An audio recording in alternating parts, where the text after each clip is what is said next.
When Victoria Hale's driver pulled up to the snow-buried mansion she'd just purchased in Aspen, the last person she expected to see shoveling the driveway across the street was Mason Reed, the man she'd loved in silence through 4 years of college, the one whose engagement to someone else had shattered her quietly, the same person whose divorce she'd read about in a gossip column 2 years ago while sitting alone in her own failing marriage.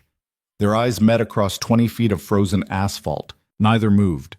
10 years of buried feelings hung in the winter air between them, and Victoria realized with sudden, terrifying clarity that running away to the mountains hadn't put enough distance between her and the past. Some things, apparently, don't stay buried. If you want to see how this impossible reunion changes everything, stick around until the end, and drop a comment telling me what city you're watching from, so I can see how far this story travels. The shovel hit the pavement with a scraping sound that cut through the morning silence. Mason Reed had been clearing his driveway since 5:30, working in the dark because Chloe's school bus came at 7:15 no matter how much snow fell overnight, and the plow trucks didn't give a damn about his quiet residential street. His hands ached inside his work gloves. His lower back was screaming. He was 32 years old and felt 50. He straightened up, pressing one palm against his spine, and that's when he saw the convoy. 3 vehicles coming down Snowmass Road. A black Mercedes G-Wagon in front, a moving truck behind it, and another SUV bringing up the rear. They slowed as they approached the Henderson place, the massive log and stone mansion across the street that had sat empty for 8 months since the previous owners moved to Jackson Hole. Mason went back to shoveling. Rich people buying second homes wasn't exactly breaking news in Aspen. The G-Wagon pulled into the circular driveway. The truck rumbled to a stop behind it. Mason kept working, trying to finish before Chloe woke up and came downstairs asking for pancakes he didn't have time to make. Then the driver's door of the G-Wagon opened. Mason's shovel stopped mid-scrape. The woman who stepped out wore a long black coat that probably cost more than his truck, boots that definitely did, and sunglasses even though the sun hadn't cleared the mountains yet. Her dark hair was pulled back. She moved with the kind of confidence that money bought, or maybe just the kind some people were born with. She pulled off the sunglasses. Mason felt the cold air go out of his lungs. Victoria Hale, no way, not possible. But it was. Same sharp cheekbones, same dark eyes that always looked like they were analyzing everything. Same way of standing perfectly still while the world moved around her. She hadn't seen him yet. She was talking to the driver, gesturing toward the house, her breath visible in the freezing air. Mason should have gone inside, should have grabbed his shovel and disappeared before she turned around. Instead, he just stood there like an idiot, watching the ghost of his 22-year-old self walk across the street and tap him on the shoulder. Remember her? Remember what you never said? Victoria turned. Their eyes met. Mason watched her face do something complicated, surprise, then recognition, then something else he couldn't read. She didn't move. Neither did he. 10 years collapsed into 10 seconds. Then Chloe's voice came from inside the house. "Daddy, I can't find my snow boots." The spell broke. Victoria looked away first, turning back to the driver. Mason forced himself to breathe, picked up his shovel, and headed for the front door. His hands were shaking. 30 minutes later, Mason was scrambling eggs while Chloe sat at the kitchen table in her purple pajamas, swinging her legs and explaining in great detail why her friend Emma was basically the worst person ever invented. "She said my drawing looked like a blob monster," Chloe said, deeply offended. "But it was supposed to be a horse." "Maybe it was a blob monster disguised as a horse," Mason said, scraping eggs onto her plate. "That doesn't even make sense." "Doesn't it?" Chloe considered this. "No." Mason smiled despite himself. This was the only part of his day that didn't feel like maintenance. These 15 minutes before the bus came, when his daughter was still small enough to think he was funny. The divorce had been finalized 18 months ago. Joint custody, alternating weeks, all very civilized. Rachel had remarried already, some guy who worked in tech and owned a place in Vail. Chloe seemed fine with it, which was both a relief and a small, irrational wound Mason tried not to examine too closely. "Eat your eggs," he said. "They're too yellow." "That's what color eggs are." "Not this yellow." Mason didn't have the energy. "Toast?" "With the regular butter, not the fancy butter." He had no idea what that meant, but he made toast. Through the kitchen window, he could see the moving truck across the street. Workers were unloading furniture. Expensive-looking furniture, the kind designed by Scandinavian minimalists whose names Mason couldn't pronounce. Victoria hadn't come back outside. He told himself he wasn't looking for her. Chloe followed his gaze. Who's moving in? I don't know. Did you see them? Briefly. Are they nice? Mason thought about Victoria standing in the snow, looking at him like she'd seen a ghost.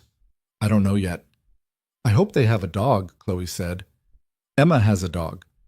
That's basically the only good thing about her. The bus horn honked outside. Chloe grabbed her backpack and ran for the door, trailing her coat behind her. Mason helped her into it, zipped it up, kissed the top of her head. She tolerated this with the weary patience of someone much older. Love you, he said.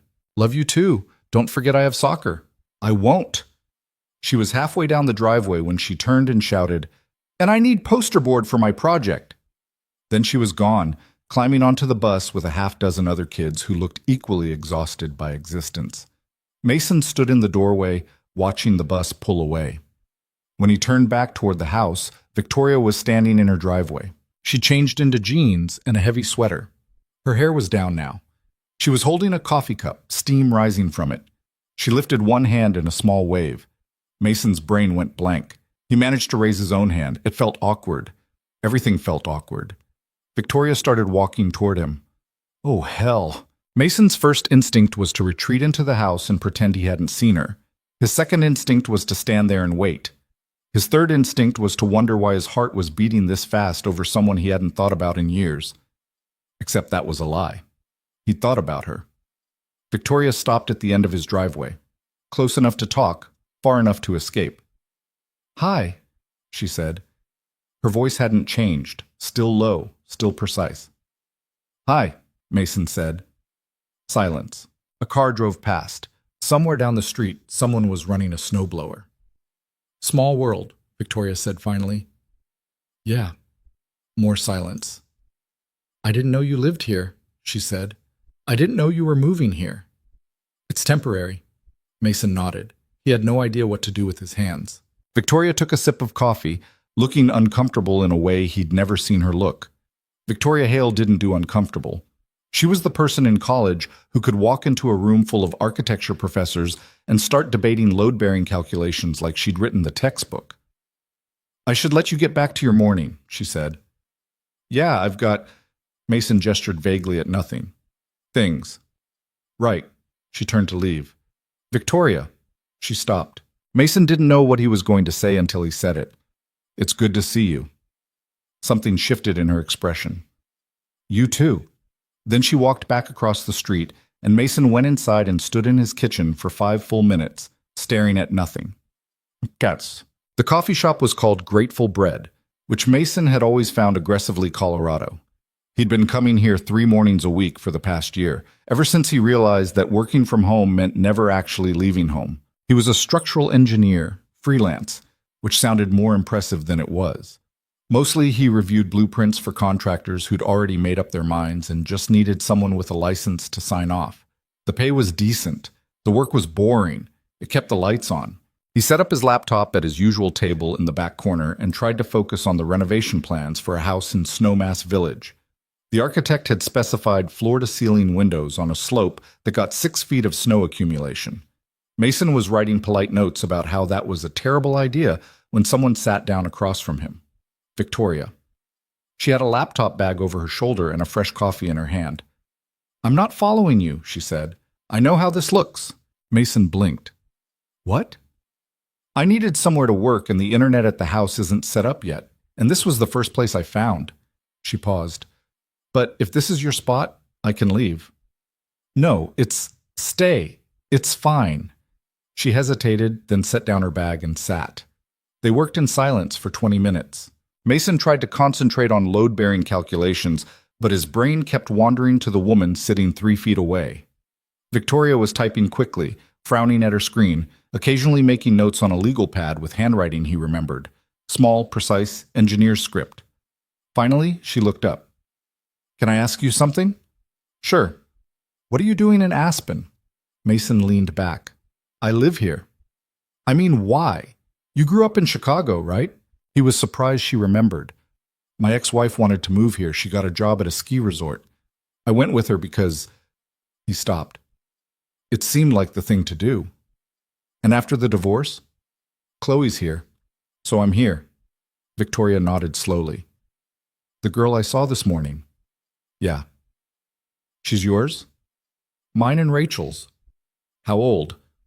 "7. Victoria's expression softened slightly. "What's she like?" Mason smiled without meaning to. "Stubborn, smart, thinks she's hilarious." "Is she?" "Sometimes." Silence settled again, less awkward this time. "What about you?" Mason asked. "What brings a New York real estate developer to the middle of nowhere?" Victoria's jaw tightened almost imperceptibly. "I needed distance." "From what?" "Everything." She didn't elaborate, and Mason didn't push.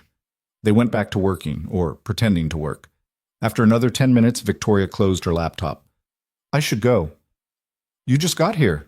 "I know, but I'm not actually getting anything done." She paused. "It's distracting." "What is?" She looked at him. "You." Mason felt something drop in his chest. Victoria stood up, gathering her things. "I'll see you around, I guess." "Yeah." She left. Mason sat there, staring at his screen, not seeing it. That night, after Chloe was asleep, Mason poured himself a bourbon and sat on the back porch despite the cold. He hadn't thought about college in years, hadn't let himself, but now it was all coming back in fragments. Late nights in the architecture library. Victoria across the table, highlighter in hand, explaining why his approach to a design problem was structurally sound but aesthetically boring. The way she'd smile when he argued back, the way she'd lean in close when she was making a point, close enough that he could smell her shampoo. The night of their senior year, when they'd both stayed late working on final projects, and everyone else had gone home, and Mason had almost told her, but then she'd gotten a phone call. Her mother, saying something that made Victoria's face go tight. She'd packed up her stuff and left without a word. 3 days later, she was engaged to some guy named Damien from Columbia Business School. Mason had learned about it from a mutual friend who showed him the announcement in the Times. He'd smiled and said congratulations and felt something close inside his chest that he'd never quite managed to open again. A month after graduation, Victoria married Damien in a ceremony Mason didn't attend because he wasn't invited and wouldn't have gone anyway. He'd dated other people. Married Rachel 2 years later because she was kind and pretty and didn't make him feel anything complicated. That should have been his first warning sign. Now Victoria was across the street, and Mason had no idea what the hell to do with that information. His phone buzzed. A text from Rachel. "Can you take Chloe this weekend? Mark surprised me with a trip to Telluride." Mason typed back, "Sure." He finished his bourbon and went inside. 3 days passed without seeing Victoria. Mason told himself he wasn't looking for her. He was just aware, peripherally, that the lights in her house came on late and went off even later, that her G-Wagon left every morning around 9 and came back around 6, that she lived alone. On Thursday, he was carrying groceries from his truck when he saw her standing in her driveway, staring at something on the ground. A pipe had burst. Water was pouring out of her foundation, freezing as it spread across the asphalt. "Damn it," she said. Mason set down the groceries. "You need to shut off your main line." Victoria looked up, startled. "What?" "Water main. Do you know where it is?" "I have no idea." "It's probably in the basement." Mason was already crossing the street. "Come on." He followed her inside. The house was beautiful in the way expensive things are beautiful. Lots of reclaimed wood, designer furniture, carefully curated emptiness. It looked like a magazine spread. It looked like no one actually lived there. They found the basement stairs. Mason grabbed a wrench from his truck first. The basement was unfinished, all concrete and exposed beams. The water main was exactly where he expected it to be. "Hold this," he said, handing Victoria his phone's flashlight. She held it while he worked, just like she used to hold the level while he measured cuts in their woodworking class junior year. The valve was frozen. Mason put his weight into it. "You don't have to do this," Victoria said. "I'm already doing it." "I can call someone." "You could, but I'm here." The valve finally gave. The water stopped. Mason stood up, brushing rust off his hands. You'll need a plumber tomorrow to fix the pipe properly. Thank you. They went back upstairs. Mason's hands were filthy. Victoria pointed him toward a bathroom. When he came back out, she was in the kitchen, pouring coffee. I know you don't drink it this late, she said, but I'm offering anyway. Mason surprised himself. Sure. They sat at her kitchen island. The coffee was strong and black. How'd you know that? Mason asked. What? That I don't usually drink coffee at night. Victoria looked uncomfortable. You used to say it kept you awake. You remember that? I remember a lot of things. Silence. Why'd you really come here? Mason asked. Victoria stared into her cup. I got divorced. I know. She looked up sharply. How? Google? A small, bitter smile. Right. The perks of being moderately famous. She took a sip. It was in the tabloids for weeks. They made me out to be this cold corporate shark who chose her company over her marriage. What actually happened? I chose myself over a marriage that was killing me. She set down the cup. Damien wanted a wife who looked good at fundraisers and didn't ask questions. I wanted a partner. Turns out those are incompatible goals. I'm sorry. Don't be. Best decision I ever made. She paused. Second best, actually. What was the first? Victoria looked at him for a long moment. I haven't made it yet.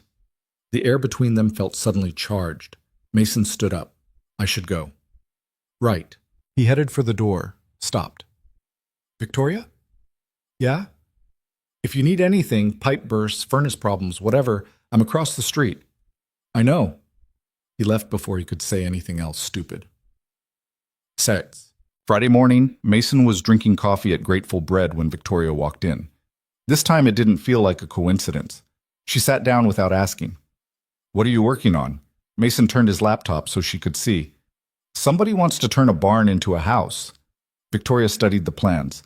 The original framing won't support a second floor. I know. They're going to fight you on it. They always do. She smiled slightly. Some things never change. They fell into an easy conversation about structural integrity and client stubbornness. It felt like college. It felt dangerous. An hour passed. I need to ask you something, Victoria said suddenly. Okay. Why didn't you ever call? Mason's brain stuttered. What? After graduation. We studied together for 4 years. We were friends.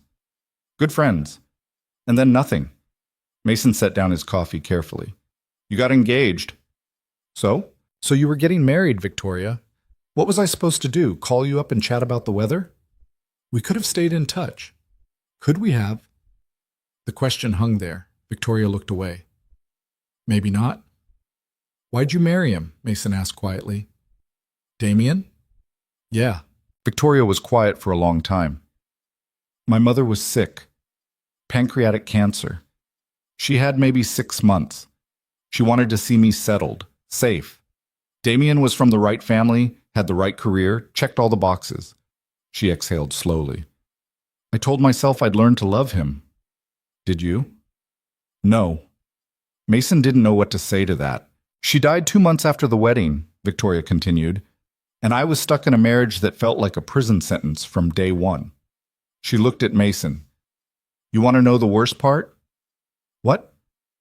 I used to lie awake at night and wonder what would have happened if I'd been braver, if I'd told you. She stopped. Mason's heart was pounding. Told me what? Victoria stood up abruptly. I need to go. Victoria, I shouldn't have said that. Forget it. She left before he could stop her. Mason sat there, pulse racing, wondering what the hell had just happened. Saturday was Chloe's soccer game. Mason stood on the sideline with the other parents, watching 7-year-olds chase a ball with absolutely no sense of strategy or coordination. Chloe was playing defense, which mostly meant standing still and waiting for the ball to come to her. She's got great instincts, someone said beside him. Mason turned. Victoria. She was wearing jeans and a puffer jacket, hands in her pockets, watching the field. What are you doing here? Mason asked. I was driving past. Saw the game. She glanced at him. Is that weird? That's weird. I'll go. No, stay. She stayed. They watched in silence for a few minutes. Which one is Chloe? Victoria asked. Number 7, red shorts. Chloe chose that moment to trip over her own feet and fall face first into the grass. Mason winced. She's still figuring out the whole coordination thing. Chloe got up, completely unbothered, and went back to standing still. Victoria laughed. Actually laughed. What? Mason said. Nothing. She looks like you. Poor kid. I didn't mean it like that. The game ended in a 2-2 tie that everyone pretended to care about. Chloe came running over, grass-stained and triumphant, despite doing absolutely nothing. Did you see me almost get the ball? She asked breathlessly. I saw you fall down, Mason said. That was strategy. Was it? Yeah, it confused them. Victoria was trying not to smile. Chloe noticed her for the first time. Who are you? I'm Victoria. I live across the street. Oh, cool. Chloe looked at Mason. Can we get burgers? Sure. Can Victoria come?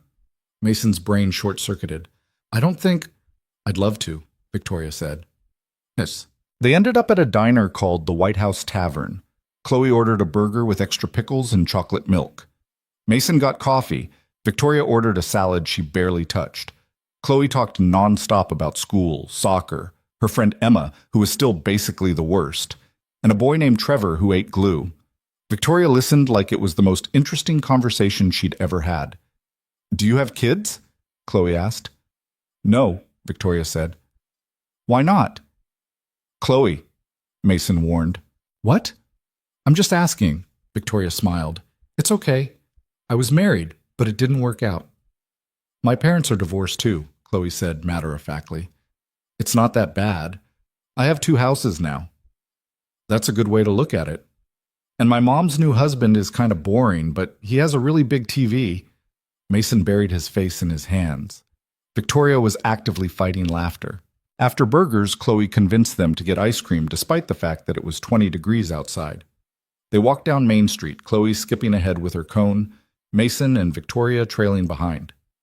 She's great, Victoria said quietly. She's a handful. The best ones are. They walked in comfortable silence. I'm sorry about yesterday, Victoria said. At the coffee shop. I said too much. You didn't. I did. Mason stopped walking. What were you going to say? Mason, what were you going to tell me that night? What would have happened if you'd been braver? Victoria looked at him, something raw in her expression. I was going to tell you that I'd been in love with you since sophomore year, that every time you smiled at me, I forgot how to breathe, that I used to invent reasons to study with you just so I could sit across from you for a few more hours. Mason felt the world tilt. But then my mom called, Victoria continued, voice tight, and she told me she was dying, and she asked me to marry Damien because he was safe and successful, and she wouldn't have to worry about me. And I was so scared and so tired that I said yes. She exhaled shakily. I've regretted it every day since. Victoria, don't. She stepped back. Don't say anything nice. I don't deserve it. I made my choice. You were 22 and your mother was dying. That's not an excuse. It's a reason. Chloe came running back, ice cream dripping down her hand. Dad, can we go to the park? Mason looked at Victoria. She was looking away, jaw tight. Yeah, he said. We can go to the park. Patrol. They ended up at Wagner Park, which was mostly empty except for a few hardy souls walking dogs. Chloe ran straight for the swings. Mason and Victoria sat on a bench, watching her. I shouldn't have come to lunch, Victoria said. Why not? Because this, she gestured between them. This is complicated. It doesn't have to be, doesn't it? She turned to face him. Mason, I'm not staying in Aspen. This is temporary. Maybe 6 months, maybe a year. I have a company in New York. I have responsibilities. I know. And you have a life here, a daughter, stability. I know that too. So what are we doing? Mason was quiet for a moment. I don't know, but I know I haven't felt this awake in years. Victoria's expression cracked slightly. That's not fair. What isn't? You, saying things like that. I'm just being honest. Well, stop it. But she was smiling, just a little. Chloe fell off the swing. Mason jumped up, but she was already climbing back on, laughing. She's fearless, Victoria said. She gets that from her mother. What does she get from you? Mason thought about it. The anxiety, probably.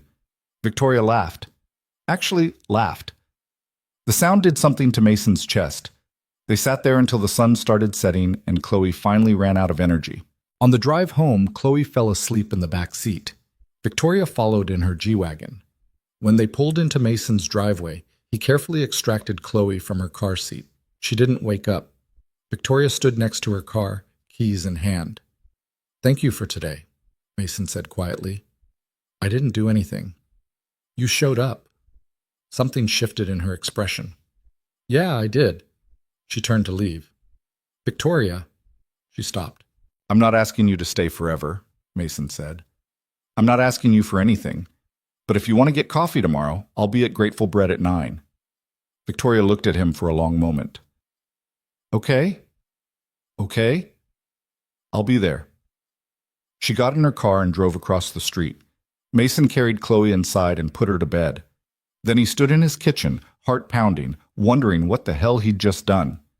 Outside, the lights in Victoria's house were on, and for the first time in 18 months, Mason felt something he'd almost forgotten. Hope. That night, in her empty mansion across the street, Victoria poured herself a glass of wine she didn't drink and sat in the dark, staring at nothing.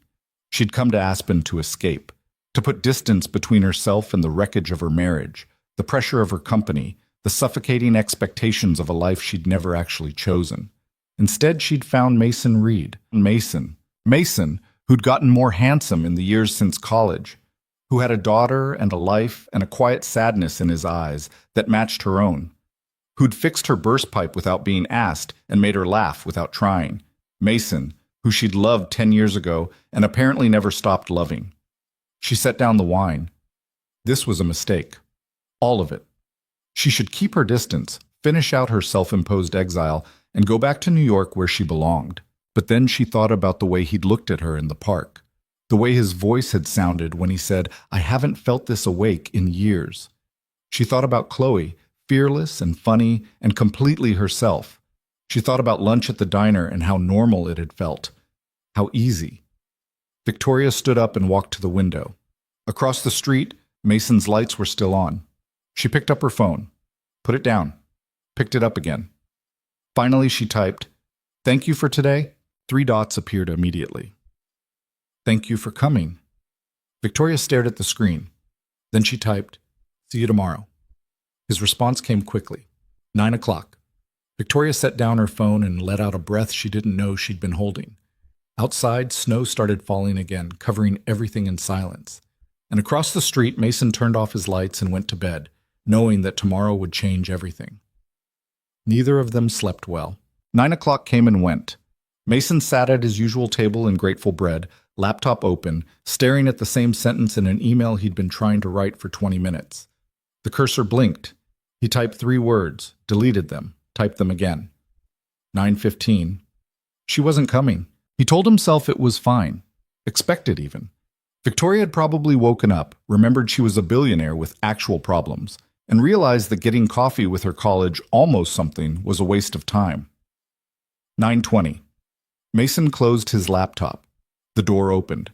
Victoria walked in, hair still wet, no makeup, wearing yesterday's jeans and a Columbia sweatshirt he recognized from a decade ago. She saw him and stopped. "I'm late."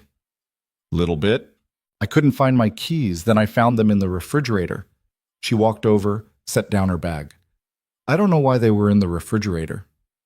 "Happens to the best of us." "Does it?" "No, that's weird." She smiled, and something in Mason's chest unclenched. Victoria went to get coffee. When she came back, she didn't open her laptop, just sat there, holding her cup, looking tired. "Rough night?" Mason asked. "Didn't sleep much." "Yeah, me neither." Silence settled between them. Not uncomfortable, just heavy with things neither of them knew how to say. Finally, Victoria spoke. "I've been thinking about what I said yesterday, at the park." Mason waited. "I meant it," she continued, "all of it, but I don't know what to do with it." "You don't have to do anything with it." "Don't I?" "We can just Mason gestured vaguely. See what happens. Victoria laughed, but it sounded sad. That's not how my life works. I plan things. I strategize. I make 5-year projections. How's that been working out? She winced. Fair point. Look, Mason said, leaning forward. I'm not suggesting we run away and get married. I'm just saying maybe we don't have to figure everything out right now. Maybe we can just have coffee, talk, exist in the same space without it being a crisis. Victoria considered this. I'm not good at that. At what? Not planning, not controlling outcomes. I know. You always knew that about me. Yeah. She looked at him, something vulnerable in her expression. What else do you know? Mason thought about it. You tap your pen when you're thinking. You drink your coffee black because you think adding anything is cheating. You hate being wrong more than anything, but you're always the first person to admit when you are. That's still true. I figured. What else? You're terrified of asking for help. You'd rather break your back doing something alone than risk looking weak. Victoria's jaw tightened. Also still true. And you're here, Mason said quietly, sitting in a coffee shop in a town you don't belong in, talking to someone you haven't seen in 10 years, because some part of you is just as tired of being strong as I am. Victoria didn't say anything for a long moment. Then, I forgot how you do that. Do what? See through me. I'm not trying to... I know. That's what makes it worse. She set down her coffee. In New York, I'm Victoria Hale, CEO, board member. The woman who turned her father's mid-tier development company into a billion-dollar empire. I walk into rooms and people stop talking. They defer. They're careful. And here? Here, I'm just someone whose keys ended up in the refrigerator. She smiled slightly. It's disorienting. Good disorienting or bad disorienting? Victoria was quiet. I don't know yet. They sat there drinking coffee, not working, just existing together like Mason had suggested. After a while, Victoria said, Tell me about your daughter. What do you want to know? Everything. What's she like? Really like, not the proud dad version. Mason smiled. She's stubborn as hell. Smart in ways that are kind of alarming for a 7-year-old. She asks questions I don't have answers to. Like what? Last week she asked me why people get divorced if they loved each other in the first place. Victoria's expression shifted. What'd you say? I said sometimes people change. Sometimes the love changes. Sometimes it was never the right kind of love to begin with. He paused. Then she asked if I still loved her mom. Do you? No, I care about her. I want her to be happy. But love? Mason shook his head. I don't think I ever loved Rachel the way you're supposed to love someone you marry. Why'd you marry her then? Mason had asked himself that question 1,000 times. She was safe. Uncomplicated. I just spent 4 years being in love with someone I couldn't have, and Rachel didn't make me feel anything dangerous. That's a terrible reason to marry someone. I know. Did she know? That you didn't really love her? I think so. Eventually. Mason stared into his coffee. I think that's why she left. Not because of anything I did wrong, just because she finally admitted she deserved someone who looked at her the way... He stopped. The way what? Victoria asked. The way I used to look at you. The air between them went very still. Victoria's phone buzzed. She glanced at it, frowned, silenced it. Work? Mason asked. My assistant. Apparently there's a crisis that requires my immediate attention. Is there actually a crisis? There's always a crisis. Victoria rubbed her eyes. I stepped down as CEO 2 months ago. Put my VP in charge. Told everyone I needed time to reset, but they still call me for everything. Why'd you step down? Because I was turning into someone I didn't recognize. I was working 18-hour days, sleeping 4 hours a night, making decisions that affected thousands of people. And I couldn't remember the last time I felt anything except exhausted. She looked at him. The day I signed my divorce papers, I went back to my office and had a panic attack in the bathroom. Full on couldn't breathe, thought I was dying. My assistant found me on the floor. Jesus, Victoria. I'm fine now. Mostly. She picked up her phone, looked at the screen, set it back down. I came here because I needed to remember what it felt like to be a person instead of a corporation. And? And now I'm sitting in a coffee shop with you, and it feels like being 22 again, except this time I actually know what I'm doing. Do you? Victoria smiled. No, not even a little bit. Her phone buzzed again, then again. You should probably get that, Mason said. I should probably get a lot of things. But she didn't reach for the phone. They stayed until the lunch rush started and the table next to them filled with tourists arguing about ski conditions. Victoria finally packed up her laptop. I have to deal with work, she said. But can we do this again? Tomorrow? Tomorrow. Mason watched her leave, then sat there for another 10 minutes, trying to figure out what the hell he was doing. The truth was, he had no idea. All he knew was that Victoria Hale had walked back into his life, and suddenly everything felt different, sharper, more real. He drove home and spent the afternoon pretending to work while actually staring out the window at her house. This was stupid. He knew it was stupid. Victoria was here temporarily. She had a whole life in New York. He had Chloe in joint custody and a carefully constructed routine that depended on nothing changing. Getting involved with her was asking for disaster. He was going to do it anyway. That evening, Mason picked up Chloe from Rachel's. His ex-wife stood in the doorway of her new house, looking annoyingly happy. She had a great time, Rachel said. Mark took her ice skating. That's nice. How was your weekend? Fine. Rachel studied him. You look different. I don't look different. You do. You look, I don't know, awake. Mason shifted uncomfortably. I'm the same as always. Okay. She didn't sound convinced. Chloe mentioned you had lunch with someone named Victoria? A friend from college. She moved in across the street. Just a friend? Rachel. I'm not interrogating you. I'm just... She paused. I'm glad. That's all.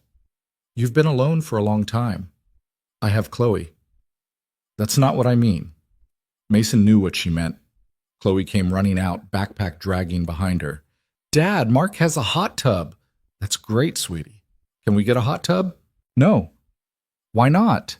Because we live in a normal house. Chloe processed this. I don't think that's a good reason. Mason said goodbye to Rachel and drove home with Chloe chattering about ice skating and hot tubs and how Mark was okay but kind of boring. When they pulled into the driveway, Victoria's G-Wagon was parked across the street. Is Victoria home? Chloe asked. Looks like it. Can I go say hi? Maybe later. You have homework. I don't have homework. You always have homework. Not on weekends. Mason had forgotten it was Sunday. Then you have other things. Chloe gave him a look that said she knew he was making stuff up, but she went inside without arguing. Mason made dinner. Chloe did actually have homework, a worksheet about the water cycle that she completed in approximately 4 minutes while asking questions about why clouds didn't fall down. Gravity, Mason said. But clouds have water in them. Water falls down. Not until it gets heavy enough. How does it know when it's heavy enough? Science. That's not an answer. It's the only answer I have. Chloe accepted this and moved on to complaining about Trevor, who still ate glue. After dinner, after homework, after the bedtime routine that somehow always took twice as long as it should, Mason stood at his kitchen window, looking across the street. Victoria's lights were on. He could see her moving around inside, talking on the phone, gesturing in that sharp way she did when she was frustrated. His phone buzzed. Victoria, I'm having a crisis. Mason, work crisis or actual crisis? Victoria, furnace died. House is freezing. Repair company can't come until tomorrow. Mason grabbed his coat. He was halfway across the street when Victoria opened her front door. I wasn't asking you to... She started. I know. I can handle it myself. I know that too. She stepped aside and let him in. The house was cold. Not emergency cold, but definitely uncomfortable. Where's the furnace? Mason asked. Basement. They went down together. Mason had brought his toolbox this time.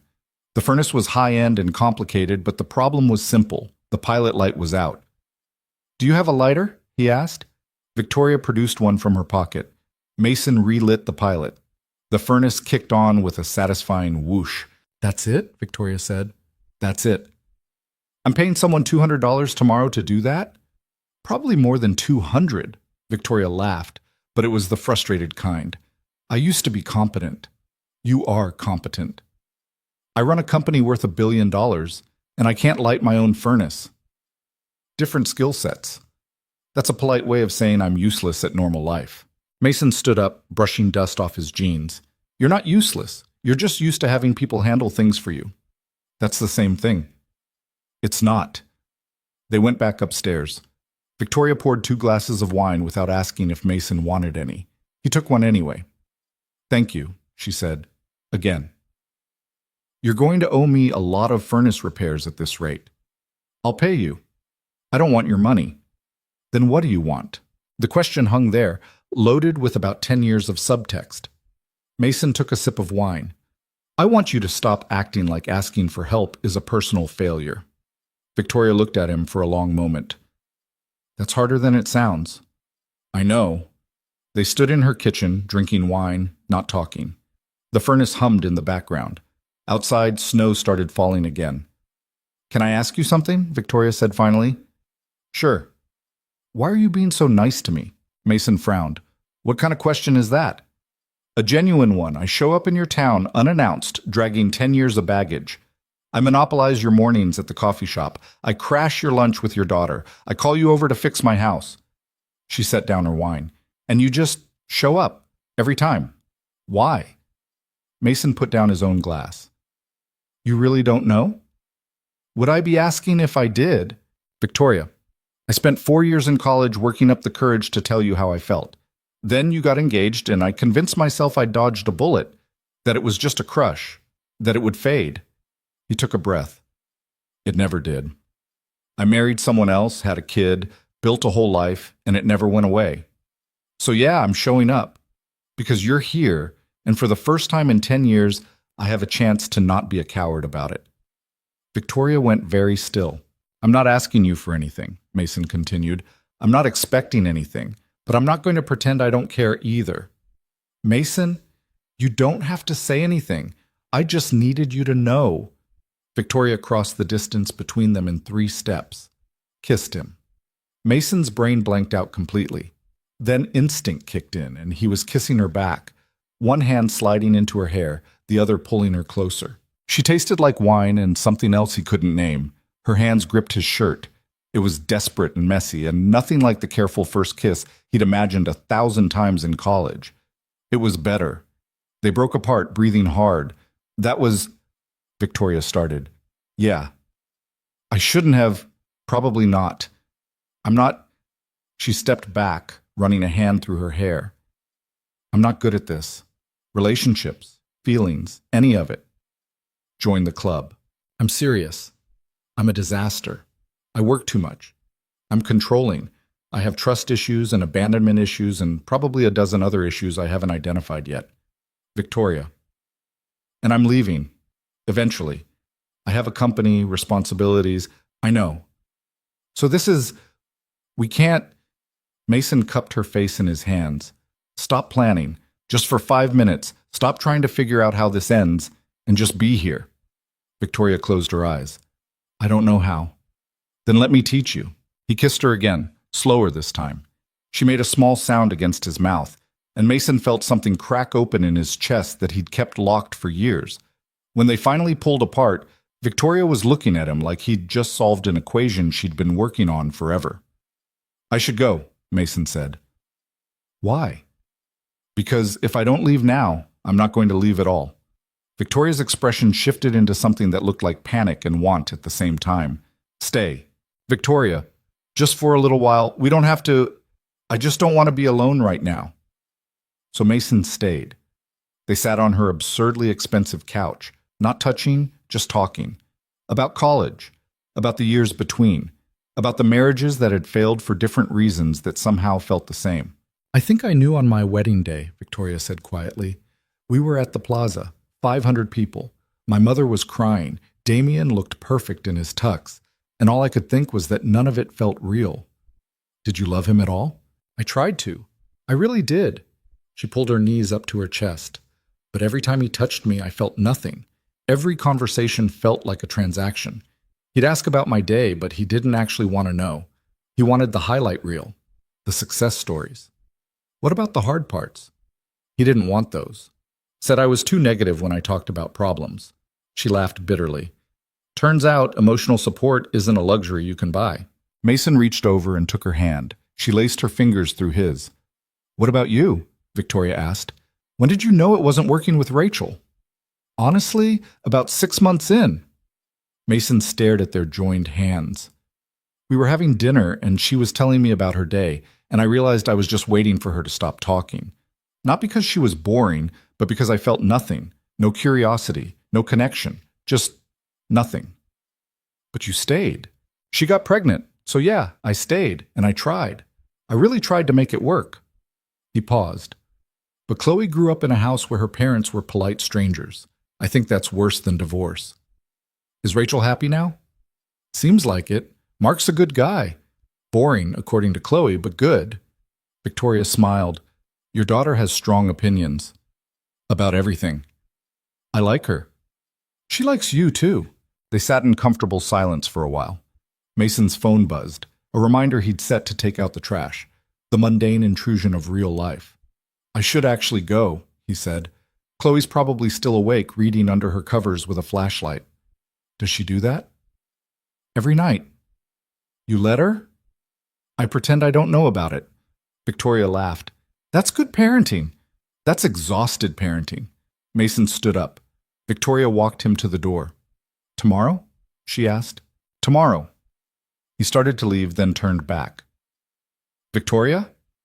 Yeah? This thing we're doing, whatever it is, I'm okay with not knowing where it's going. But I need you to be okay with it, too.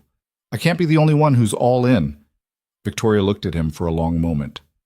I'm terrified. Of what? Of this. Of you. Of how easy it feels when nothing in my life has ever felt easy. That's not an answer. I know. She took her breath. But I'm here. Tomorrow at 9. That's the best I can do right now. Mason nodded. Then I'll see you at 9. He crossed the street, let himself into his quiet house, and found Chloe exactly where he'd predicted, under the covers with a flashlight, reading a book about dragons. Busted, he said from the doorway. Chloe looked up, completely unrepentant. I was just checking to make sure it wasn't scary. And? It's not scary. Good. Now sleep. Was that Victoria's house you were at? Mason hesitated. Yeah. Are you guys dating? What? Emma's parents are dating other people now, after their divorce. Emma says it's weird, but also kind of okay. We're not... It's complicated. Chloe considered this. Do you like her? Yeah, I do.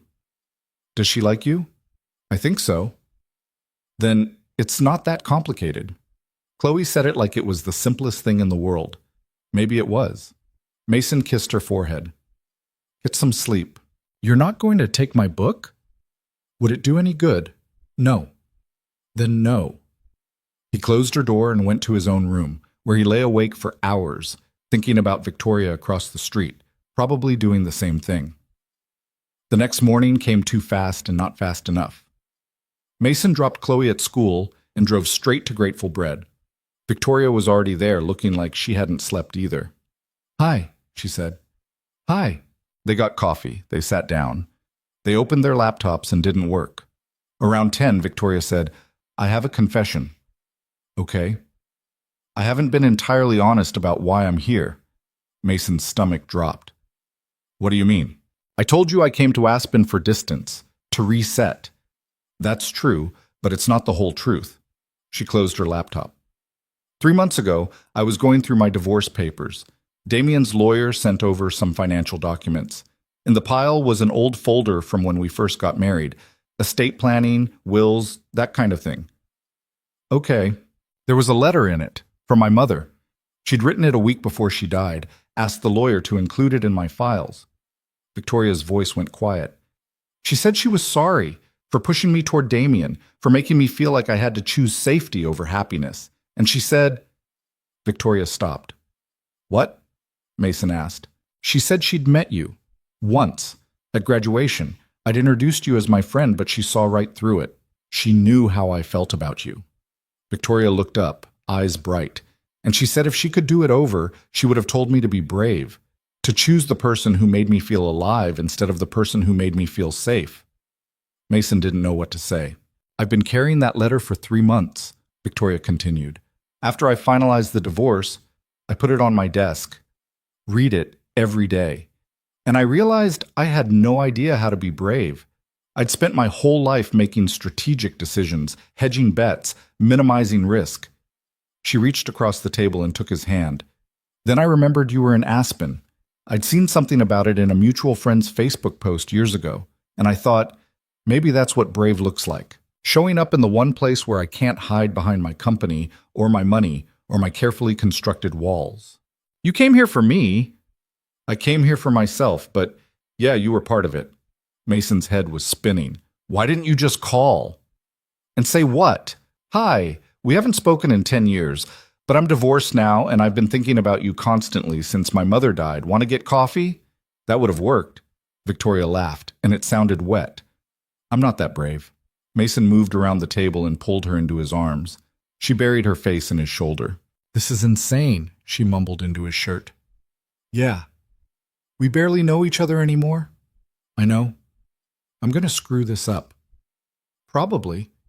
She pulled back, hitting him lightly. You're supposed to say, I won't. I'm not going to lie to you. Mason cupped her face. We're both going to screw this up multiple times, but maybe that's okay. Maybe we just figure it out as we go. Victoria closed her eyes, leaning into his touch. I'm so tired of being afraid.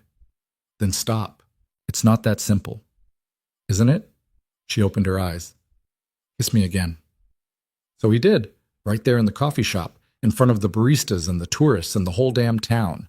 And for the first time in 10 years, Mason felt like he was exactly where he was supposed to be. The thing about falling into something real, Mason discovered, was that it didn't announce itself with fireworks or dramatic music. It just happened quietly, in the spaces between coffee and conversation, in the way Victoria started showing up at his house on Tuesday mornings with pastries she pretended she hadn't gone out of her way to buy. They were just sitting there, she'd say, setting a bag from the expensive bakery downtown on his kitchen counter. Seemed wasteful to leave them. The bakery is 20 minutes from here, Mason would point out. I was in the area. At 7 in the morning? I'm an early riser. Chloe loved it. She'd come downstairs in her pajamas, eyes still half closed, and Victoria would already be there, arguing with Mason about whether his coffee maker was sufficient or an insult to the bean. It makes coffee, Mason said one Tuesday in late January. That's literally its only job.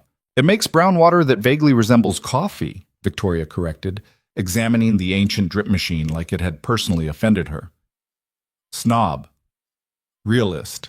Chloe wandered in, climbed onto a stool, and grabbed a chocolate croissant without a word. Morning, sunshine, Victoria said. Chloe grunted.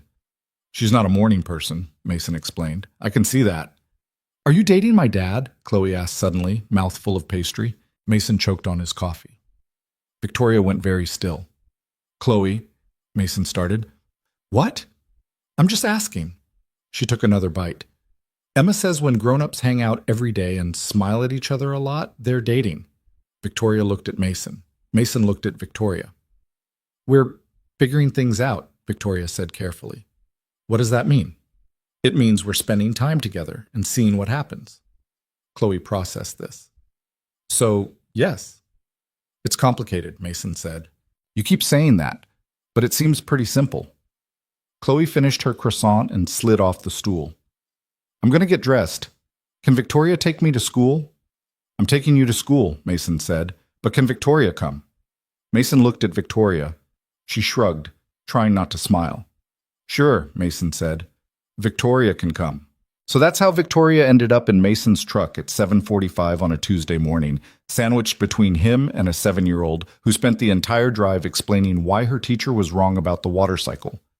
She says rain comes from clouds, but she didn't explain where clouds come from, Chloe said. That's like saying pizza comes from boxes.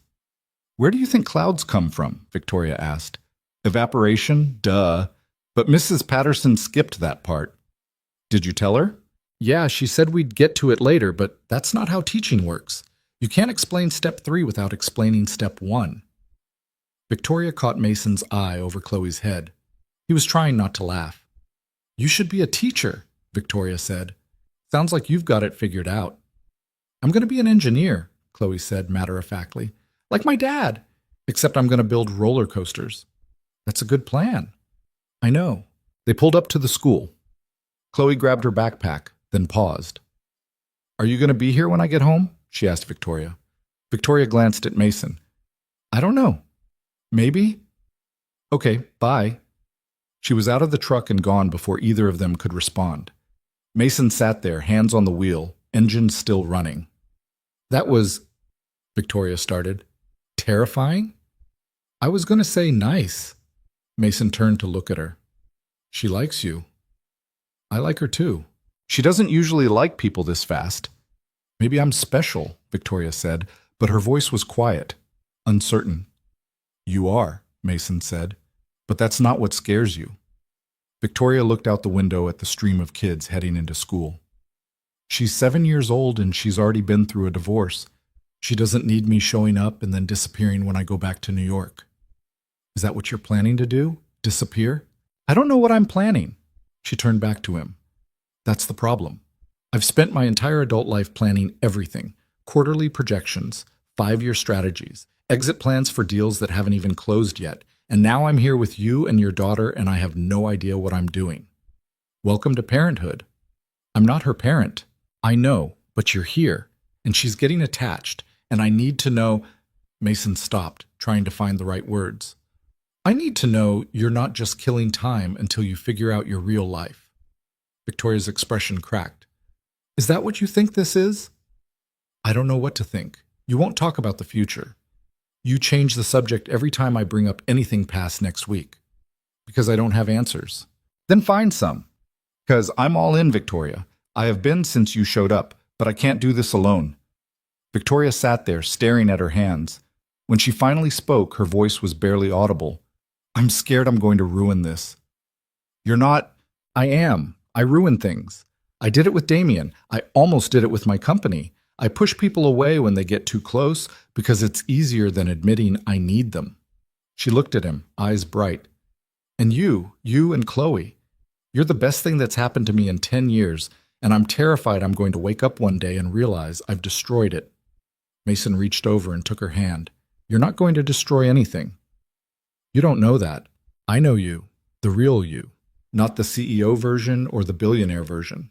The version who puts her keys in the refrigerator and argues about coffee makers and shows up at 7 in the morning with pastries because you wanted an excuse to see me. That's manipulation. That's caring. Victoria laughed, but it sounded wet. I hate that you see through me. No, you don't. No, I don't. Mason pulled her across the console and kissed her. She tasted like coffee and chocolate and something that was just Victoria. When they broke apart, she was smiling. I should get to work, she said. You're already late. I know. But she didn't move. They sat there in the school parking lot, holding hands like teenagers, until a crossing guard knocked on the window and told them they were blocking the bus lane. The weeks that followed had a rhythm to them that felt both new and ancient. Victoria showed up most mornings. Sometimes she stayed for breakfast. Sometimes she just grabbed coffee and left. But she always came back. Mason found himself planning his days around her schedule. When he had Chloe, Victoria fit herself into their routine like she'd always been there. When Chloe was with Rachel, Mason and Victoria had the kind of long, meandering conversations that only happen when there's no one else around. They talked about everything: college memories, failed marriages, the weird space between who they'd been and who they were becoming. One night in early February, they were sitting on Mason's back porch, bundled in coats and blankets, watching snow fall in the darkness. Can I ask you something? Victoria said. Always. Do you ever regret it? Not telling me how you felt back then? Mason thought about it. Every day for about 5 years. Then I had Chloe, and the regret got smaller. Not because I stopped caring, but because I couldn't imagine my life without her. And if I'd told you, if we'd gotten together, Chloe wouldn't exist, Victoria finished. Yeah, that's a hell of a trade-off. It is. Mason pulled the blanket tighter around them. But I think about the version of us that could have been. 22 years old, stupid in love, trying to figure out life together. We would have crashed and burned. You think so? I know so. You were about to take over your dad's company. I was taking a job in Chicago. Neither of us knew who we were yet. And now? Now I know exactly who I am, and I know exactly what I want. Victoria turned to look at him. Which is? You, this, whatever we're building. Even though I'm leaving eventually? Even though. Victoria was quiet for a long time. I got an email yesterday from my board. They want me to come back. Not as CEO, just to consult on a project in Brooklyn. 3 weeks, maybe a month. Mason felt his stomach drop, but he kept his voice steady. When? March. Are you going? I don't know. She pulled her knees up. Part of me wants to. I miss the work. Miss feeling competent. But another part... What? Another part doesn't want to leave you. Mason's heart was pounding. So don't. It's not that simple.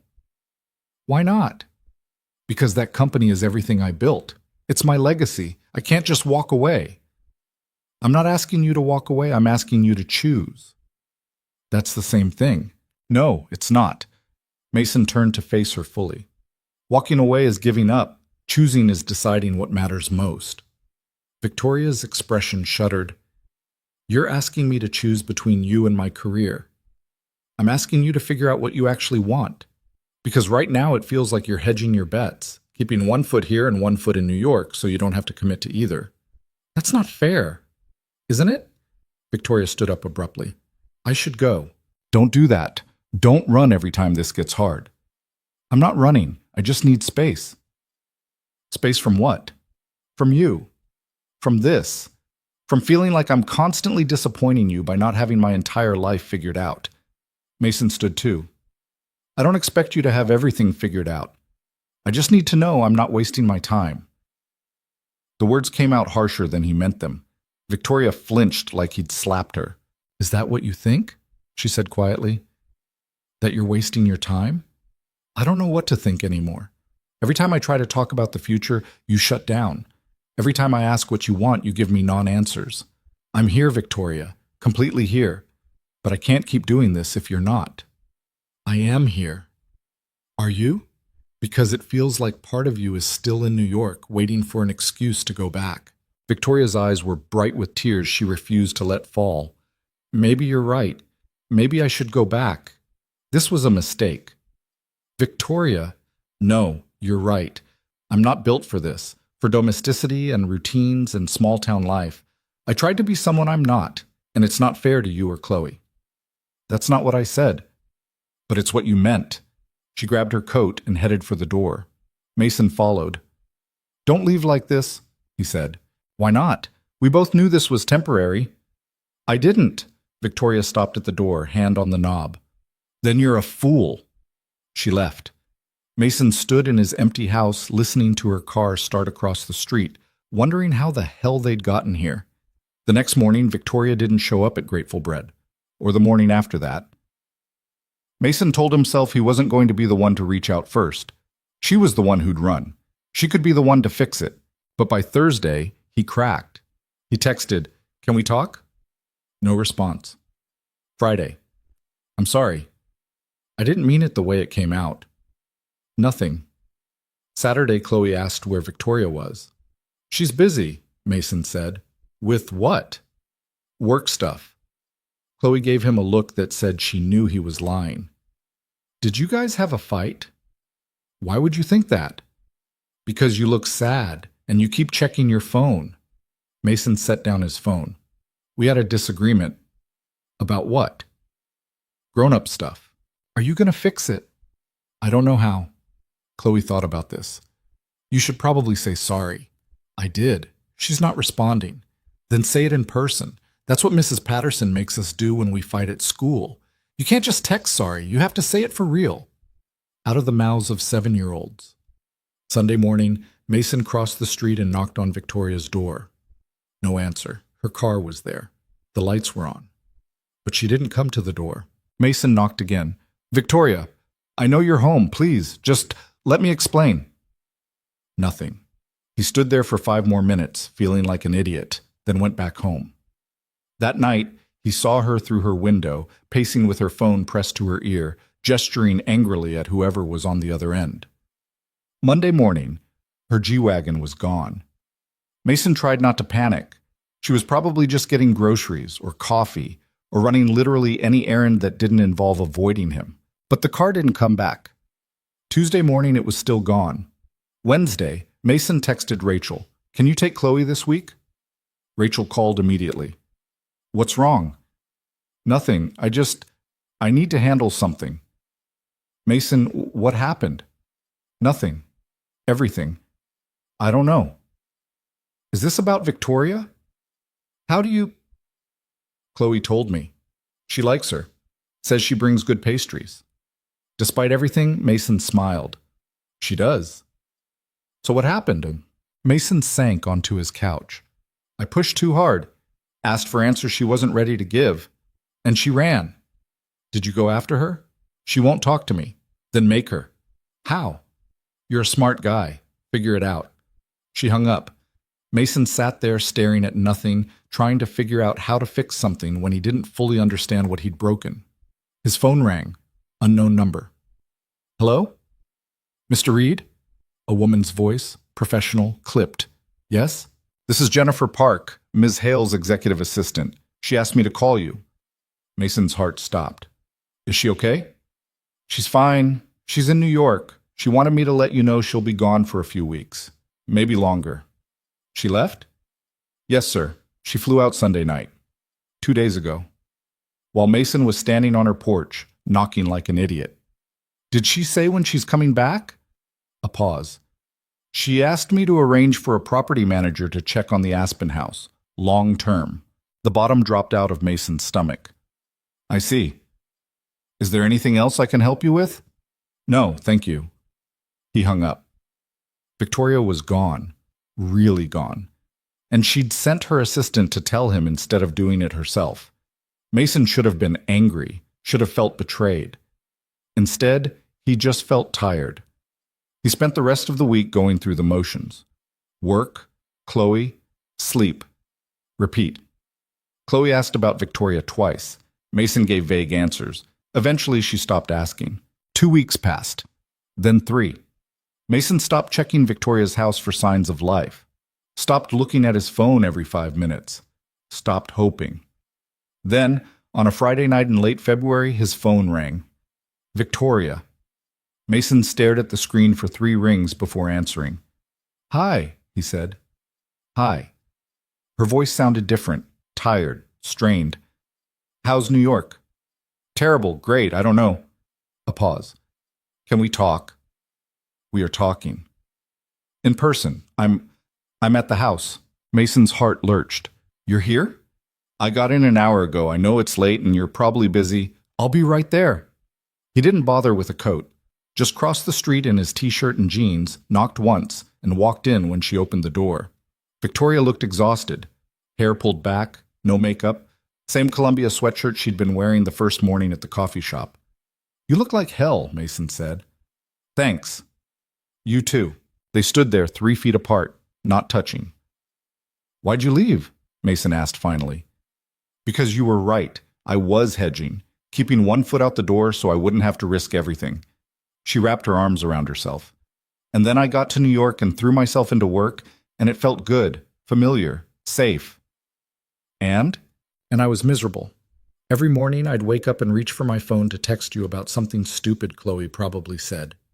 Every night I'd think about how you were probably on your back porch, freezing your ass off, drinking bourbon." She looked at him. "I spent 2 weeks pretending I was fine. Then my assistant asked if I wanted her to cancel the Aspen house, and I couldn't do it. So you came back." "I came back." She took a shaky breath. "But I don't have answers yet. I don't know how to make this work. My company needs me. My board is pressuring me to come back full time. And I keep thinking about what you said, about choosing, and I don't know how." Mason crossed the space between them. "Then we figure it out together." "How?" "I don't know. But I know I'd rather fight with you than be comfortable without you." Victoria's face crumpled. "I'm so sorry." For running. For sending my assistant to call you like a coward. For... Mason kissed her, hard and desperate, and full of 3 weeks of missing her. She kissed him back, hands fisting in his shirt, making small broken sounds against his mouth. When they broke apart, she was crying. I don't know how to do this, she whispered. Do what? Need someone. I've spent my whole life not needing anyone. Well, tough. You need me now. And I need you. And we're just going to have to deal with that. Victoria laughed through her tears. That's your solution? That's my solution. She buried her face in his chest. Mason held her, feeling her shake, feeling his own eyes burn. I missed you, she said into his shirt. I missed you too. Even though I'm a disaster? Especially because you're a disaster. She pulled back, wiping her eyes. I need to tell you something. Okay. I turned down the consulting job. Mason went still. What?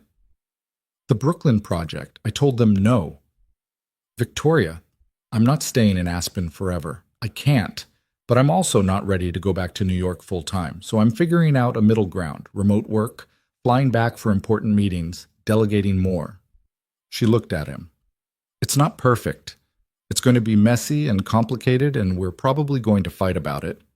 Probably. But I'm choosing this. Us. Whatever we're building. She reached up and touched his face. I'm choosing you. Mason pulled her close and kissed her again, slower this time. She melted against him, and for the first time in 3 weeks, something in his chest unclenched.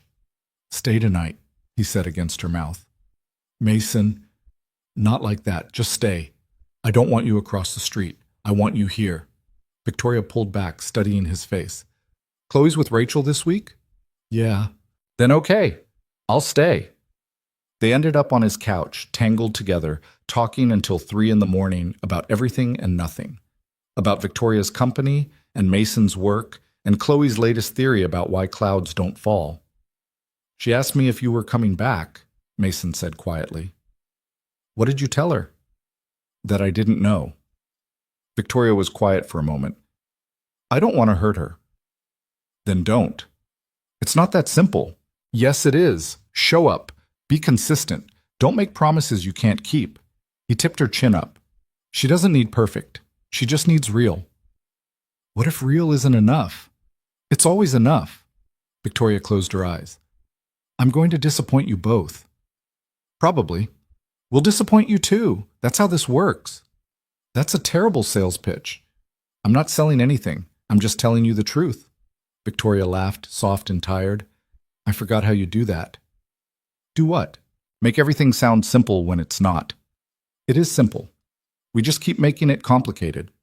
She shifted, resting her head on his chest. Can we just stay like this? Just for tonight? No planning, no worrying, just this? Yeah, we can do that. So they did. They fell asleep on the couch, wrapped in each other, and for the first time in weeks, Mason slept through the night. When he woke up, Victoria was still there. Hair a mess, face creased from his shirt, still the most beautiful thing he'd ever seen.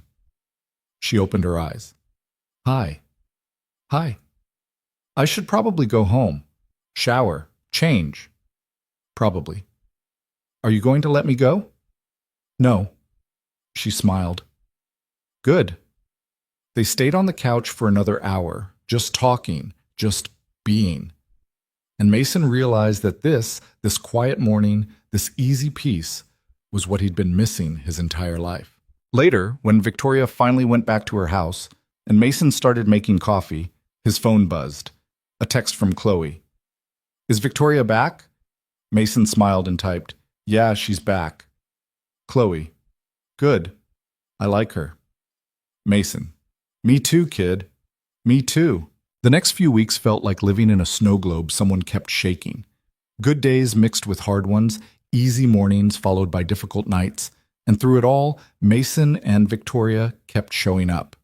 Victoria started spending more time at Mason's house than her own. Not officially moving in, just gradually accumulating things. A toothbrush in the bathroom, a coffee mug in the cabinet, a laptop charger that lived permanently plugged in next to the couch. Chloe noticed immediately. Victoria has a lot of stuff here, she observed one morning, examining the expensive face cream that had appeared next to Mason's generic drugstore moisturizer. She does, Mason agreed. Is she moving in? We haven't talked about it. Why not? Because it's complicated. Chloe rolled her eyes with the exasperation of someone far older than 7. You guys say that about everything. She wasn't wrong. The truth was, Mason and Victoria existed in a strange liminal space where they were together but not officially together, committed but not defined, building something that didn't have a name yet. Victoria still flew to New York twice a month for board meetings. Mason still had his week-on, week-off custody arrangement with Rachel. They were fitting their lives together like puzzle pieces that almost matched, but not quite. It worked, mostly. Then March came, and with it, a complication neither of them had anticipated. Mason was at Grateful Bread on a Wednesday morning, halfway through reviewing a set of plans for a restaurant renovation, when his phone rang. Unknown number, New York area code. He almost didn't answer. Hello? Is this Mason Reed? A man's voice, smooth, confident, the kind of voice that belonged to someone who was used to being listened to. Yes. Who's this? Damien Hale, Victoria's husband. Mason's blood went cold. Ex-husband. Right, ex-husband. A pause. I need to talk to you about Victoria. I don't think that's appropriate. Probably not, but I'm going to anyway. Damien sounded amused. You're the guy she ran to, right? The one in Colorado? I'm not having this conversation. Just hear me out, 5 minutes. Then you can hang up and tell Victoria I'm an asshole. I'm sure she's already told you that anyway. Mason should have hung up, should have blocked the number and forgotten it ever happened. Instead, he said, 5 minutes. I'll make it quick. Victoria and I were married for 8 years. Not all of them were bad. Some were actually good. Great, even. Damien's tone shifted, became less performative. But then her dad died and she took over the company, and everything changed. She became someone I didn't recognize, driven, relentless, impossible to reach. That's what happens when you build an empire, Mason said. I know, I'm not blaming her, I'm just explaining. Damien exhaled. The divorce was mutual. We wanted different things. She wanted to conquer the world. I wanted a partner who came home at night. Neither of us was wrong. We just weren't right for each other. Why are you telling me this? Because I've been in therapy for the past 6 months, working through my shit, understanding my part in why things fell apart. Another pause. And I realized I never actually fought for her. Not really, I just let her go because it was easier than doing the hard work. Mason's stomach was starting to hurt. What do you want, Damien? I want another chance. You're divorced. Divorce can be undone. She doesn't want you back. Are you sure about that? Mason wasn't sure about anything anymore. I'm flying to Aspen next week, Damien continued. I'm going to ask her to come back to New York, to give us another shot, properly this time. His voice softened. I'm not calling to threaten you or mark territory or whatever you're thinking. I'm calling because Victoria deserves to make an informed choice. And she can't do that if she doesn't know I've changed. She knows who you are. She knows who I was. People change, Mason. You of all people should understand that. The line went dead. Mason sat there, staring at his phone, feeling like he'd just been punched. He should tell Victoria immediately, should warn her that Damien was coming. But something stopped him. What if Damien was right? What if Victoria did deserve to know he'd changed? What if Mason's interference would be the thing that made her resent him? He spent the rest of the day spiraling, checking his phone every 5 minutes, waiting for Victoria to text and say Damien had called her too. But she didn't. That evening, Victoria came over with Thai food and a bottle of wine she claimed was pretty good for Colorado. You're a wine snob now? Mason asked, trying to sound normal. I've always been a wine snob. You're just noticing. They ate on the couch. Chloe was with Rachel, so it was just the two of them. And normally Mason would have loved the quiet intimacy of it. But tonight his mind was elsewhere.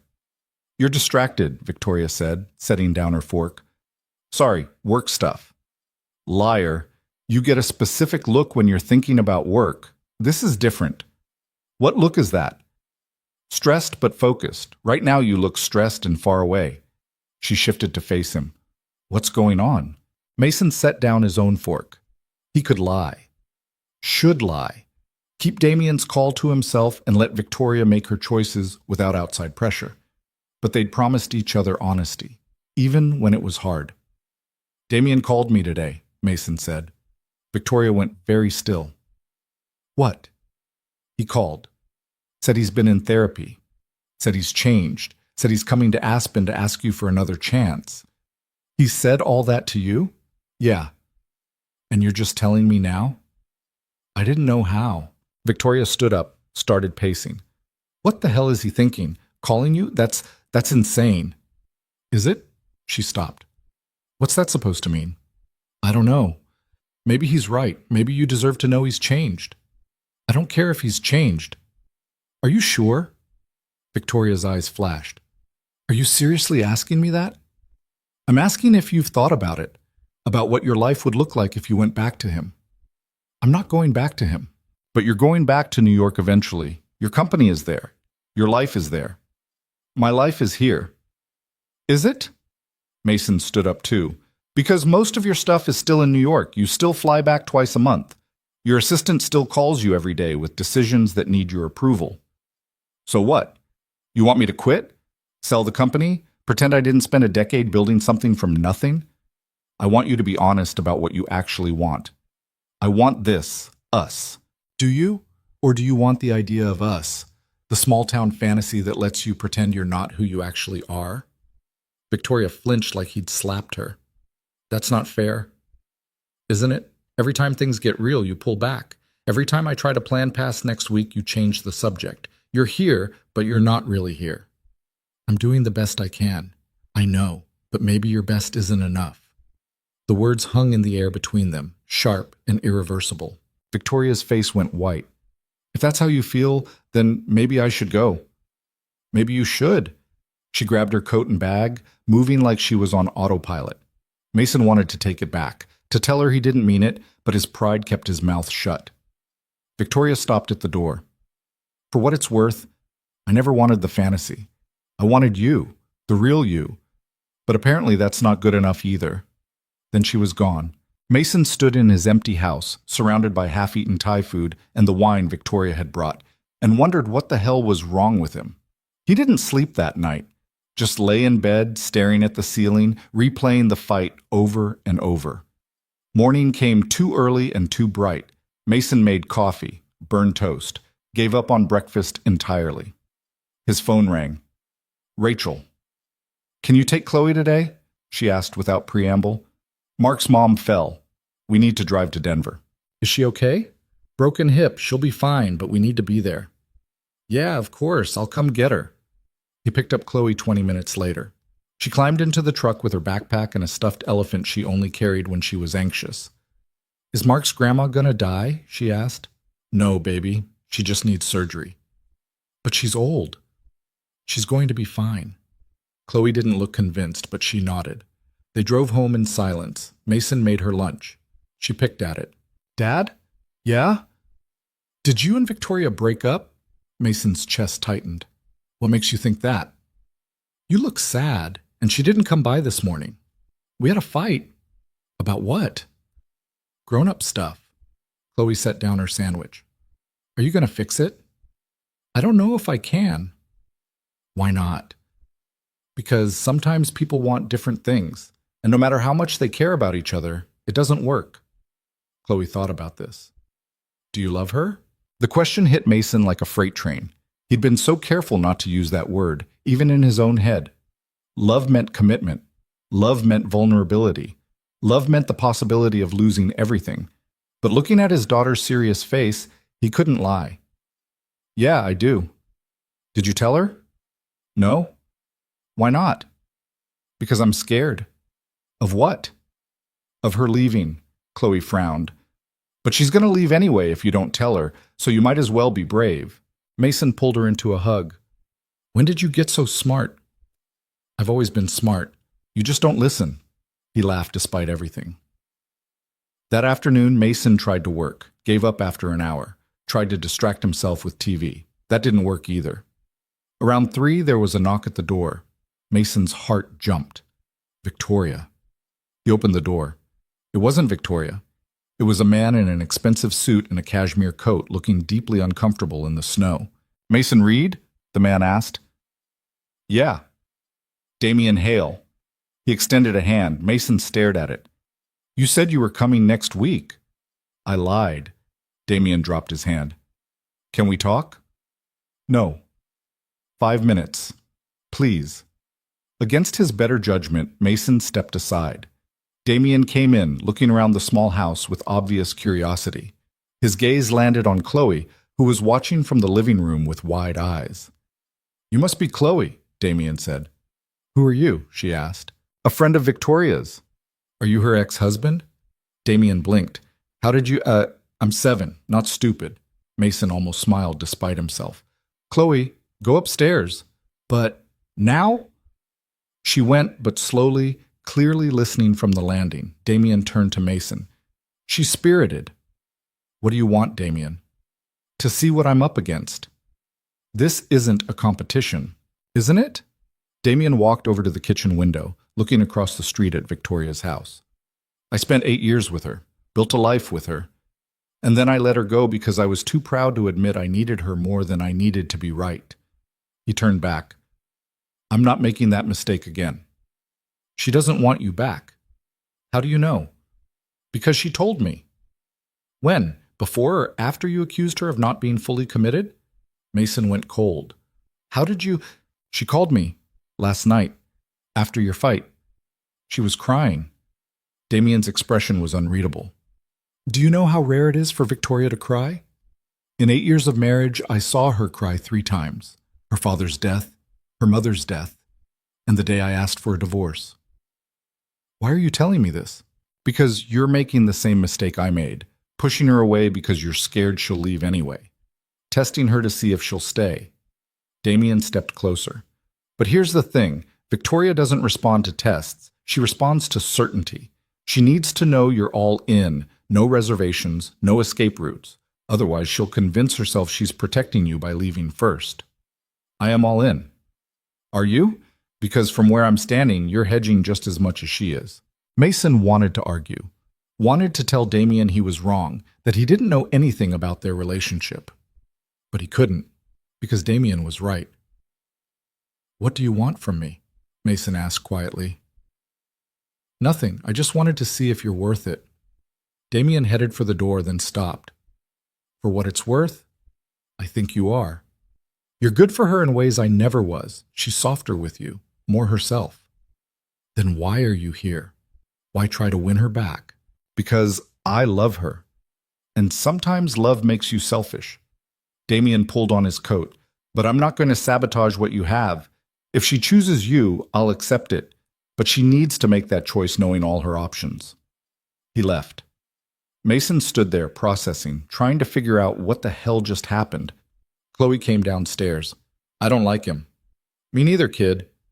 "Are you going to fight for Victoria?" "I don't know how." "Yes, you do. You just have to tell her you love her." "It's not that simple." "Why do adults always say that?" Chloe grabbed his hand. "It is that simple. You love her. She loves you. Just say it." Mason looked at his daughter, so certain, so unafraid. "When did you get so brave?" he asked. "I'm not brave. I'm just not stupid." Mason grabbed his coat. "Where are you going?" Chloe asked. "To do something I should have done weeks ago." "Can I come?" "No, stay here. I'll be back." He crossed the street and knocked on Victoria's door. No answer. He knocked again. "Victoria, I know you're in there. Please, just let me talk to you." The door opened. Victoria looked terrible. Red eyes, hair a mess, still in yesterday's clothes. "What?" she said flatly. "I love you." She blinked. "What?" "I love you. I have loved you since we were 20 years old, and I was too scared to say it. I loved you when you married someone else. I loved you when I married someone else. I loved you every single day for 10 years, and I'm done pretending I don't." Victoria just stared at him. "I'm sorry," Mason continued, "for last night, for pushing you away, for making you feel like you have to choose between your life and me. You don't. We'll figure it out, however we have to." "Mason, I don't care if you have to fly to New York every week. I don't care if we have to do long distance sometimes. I don't care about any of it, as long as I know you're mine and I'm yours, and we're not giving up. Tears were sliding down Victoria's face. Damien came to see me, Mason said. He told me you called him, that you were crying. He had no right. He did, because he loves you too, and he's going to ask you to come back to him, to give him another chance. Mason took her hands. And you should. Not because I want you to, but because you deserve to make that choice with all the information. If there's any part of you that still loves him, that thinks you could be happy with him, then you owe it to yourself to explore that. Victoria was crying harder now. You're telling me to consider getting back with my ex-husband? I'm telling you I love you enough to let you make your own choice, even if that choice isn't me. You're an idiot. Probably. I don't love Damien. I don't want Damien. I want you. She pulled her hands free and grabbed his face. I called him because I was hurt and stupid, and I needed someone to tell me I wasn't crazy for falling this hard this fast. And he did. He told me to stop running, to stop sabotaging, to choose what I actually want instead of what I think I should want. And what do you want? This, you, us, all of it. She kissed him, hard and desperate. I love you. I have loved you since junior year when you stayed up all night helping me fix my structural analysis project, even though you had your own work to do. I loved you when I got engaged. I loved you through my whole marriage. I loved you when I drove to Aspen hoping I'd find the courage to tell you. Mason kissed her back, tasting salt and relief. When they broke apart, Victoria was smiling through her tears. So what now? She asked. Now we stop being idiots. That's your plan. That's my plan. She laughed, and it sounded like coming home. They stood there in her doorway, holding each other, while snow started falling around them. Damien's going to be disappointed, Victoria said. He'll survive. He flew all the way to Colorado. Not my problem. Victoria pulled back, studying his face. You really meant it? About letting me choose? Every word. Even though it might have meant losing me? Especially because of that. She kissed him again, softer this time. I choose you, in case that wasn't clear. It's pretty clear. Good. They went inside. Mason called Chloe and told her he'd be home soon. Victoria made coffee. They sat on her couch, not talking, just being together. I need to tell you something, Victoria said finally. Okay. I'm selling the company. Mason sat up. What? Not all of it, just the majority stake. I'm keeping enough to stay on the board, but I'm stepping back. Really stepping back this time. Victoria, you don't have to do that for me. I'm not doing it for you. I'm doing it for me. She turned to face him. I built that company to prove something. To my father, to myself, to everyone who said I couldn't. And I did. I proved it. But now I'm holding on to it out of fear, not passion. Fear that if I let it go, I'll lose my identity. That I won't know who I am without it. And do you know who you are? I'm figuring it out. But I know I'm more than my job title, more than my net worth, more than the empire I built. She took his hand. I want to wake up in the morning and not immediately check my phone.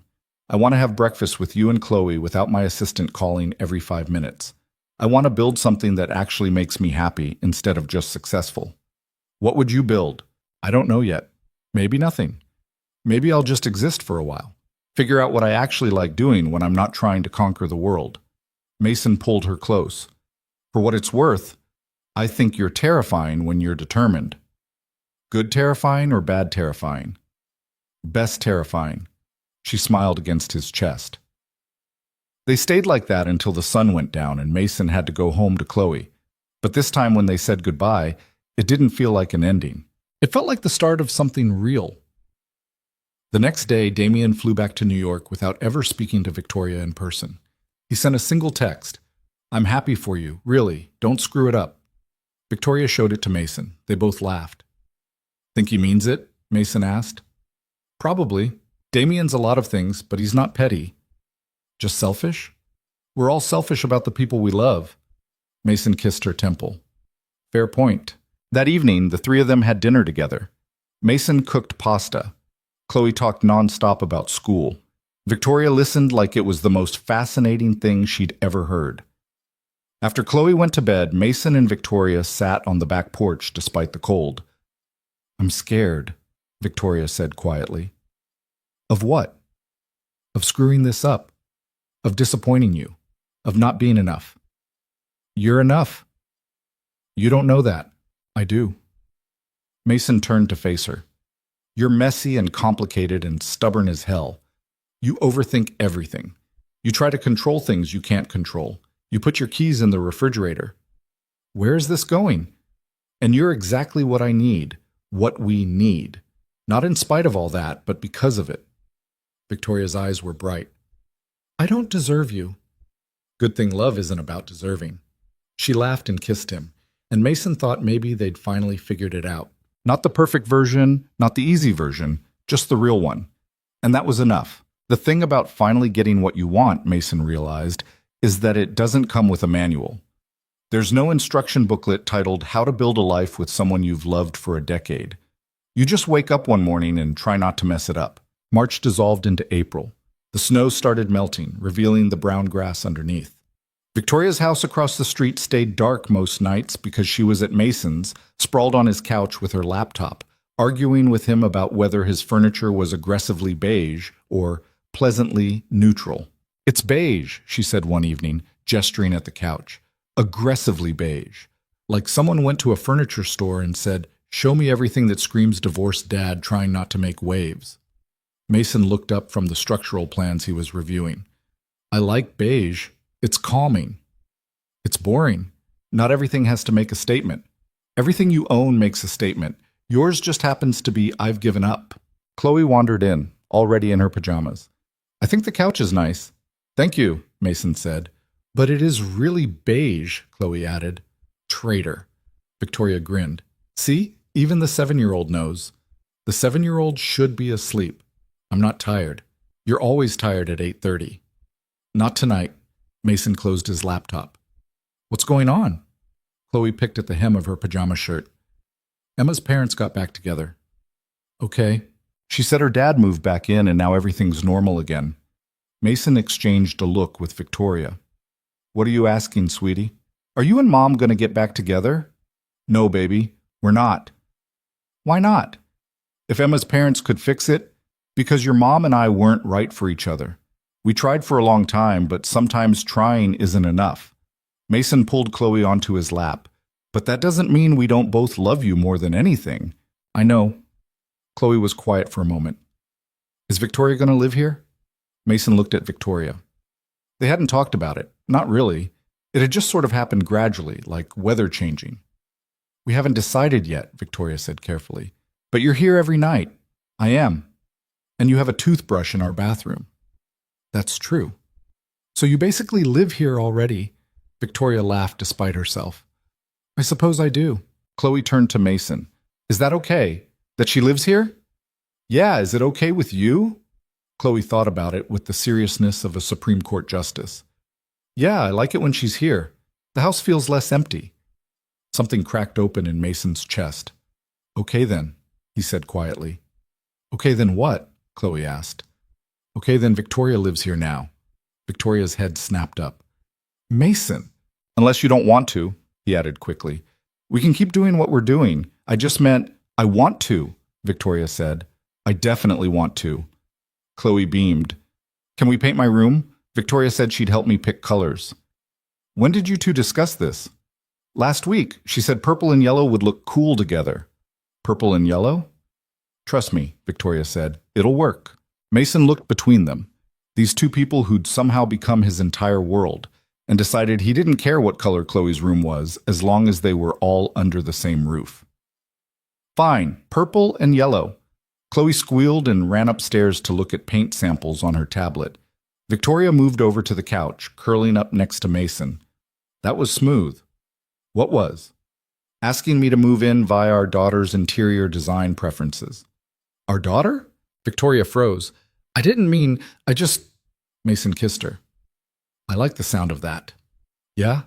Yeah. They sat there, holding each other, listening to Chloe talk to herself upstairs about accent walls. I'm terrified, Victoria whispered. Of what? Of being a stepmom. Of screwing up a kid who's already been through enough. You're not going to screw her up. You don't know that. I know you love her. That's enough. Victoria pulled back. Is it? Love doesn't make you a good parent. I've seen plenty of people love their kids and still damage them. So have I, but you're not them. Mason cupped her face. You show up. You listen. You care about what she thinks. That's more than a lot of parents manage. What if she decides she hates me? She won't. But what if she does? Then we'll deal with it, together. Victoria closed her eyes. I've never been this scared of anything. Not business deals, not board meetings, not even my divorce. This is different. Because it matters. Because it matters, she agreed. They stayed like that until Chloe came back downstairs with 17 different purple paint samples and a plan for her room that involved glow-in-the-dark stars and a reading nook. The next morning, Mason called Rachel. I need to tell you something, he said. Okay. Rachel sounded wary. Victoria's moving in. Silence. Rachel? I'm here. Just processing. A pause. Are you sure about this? Yeah, I am. Chloe's okay with it? It was partially her idea. Rachel laughed. Of course it was. She's been talking about Victoria non-stop. Victoria says this, Victoria thinks that. I was wondering when you'd make it official. You're not upset? Why would I be upset? You're happy. Chloe's happy. That's all I wanted for both of you. Her voice softened. I'm glad you found someone, Mason. Really. Thanks. But if she hurts Chloe, she won't. I know. I'm just doing my mom thing. Rachel exhaled. Invite me over sometime. I want to meet her properly. You want to meet my girlfriend? Is that weird? Little bit. We'll get over it. We're adults. We can have dinner without it being awkward. Mason wasn't convinced, but he agreed anyway. A week later, Rachel and Mark came over. Victoria cooked, which surprised everyone, including herself.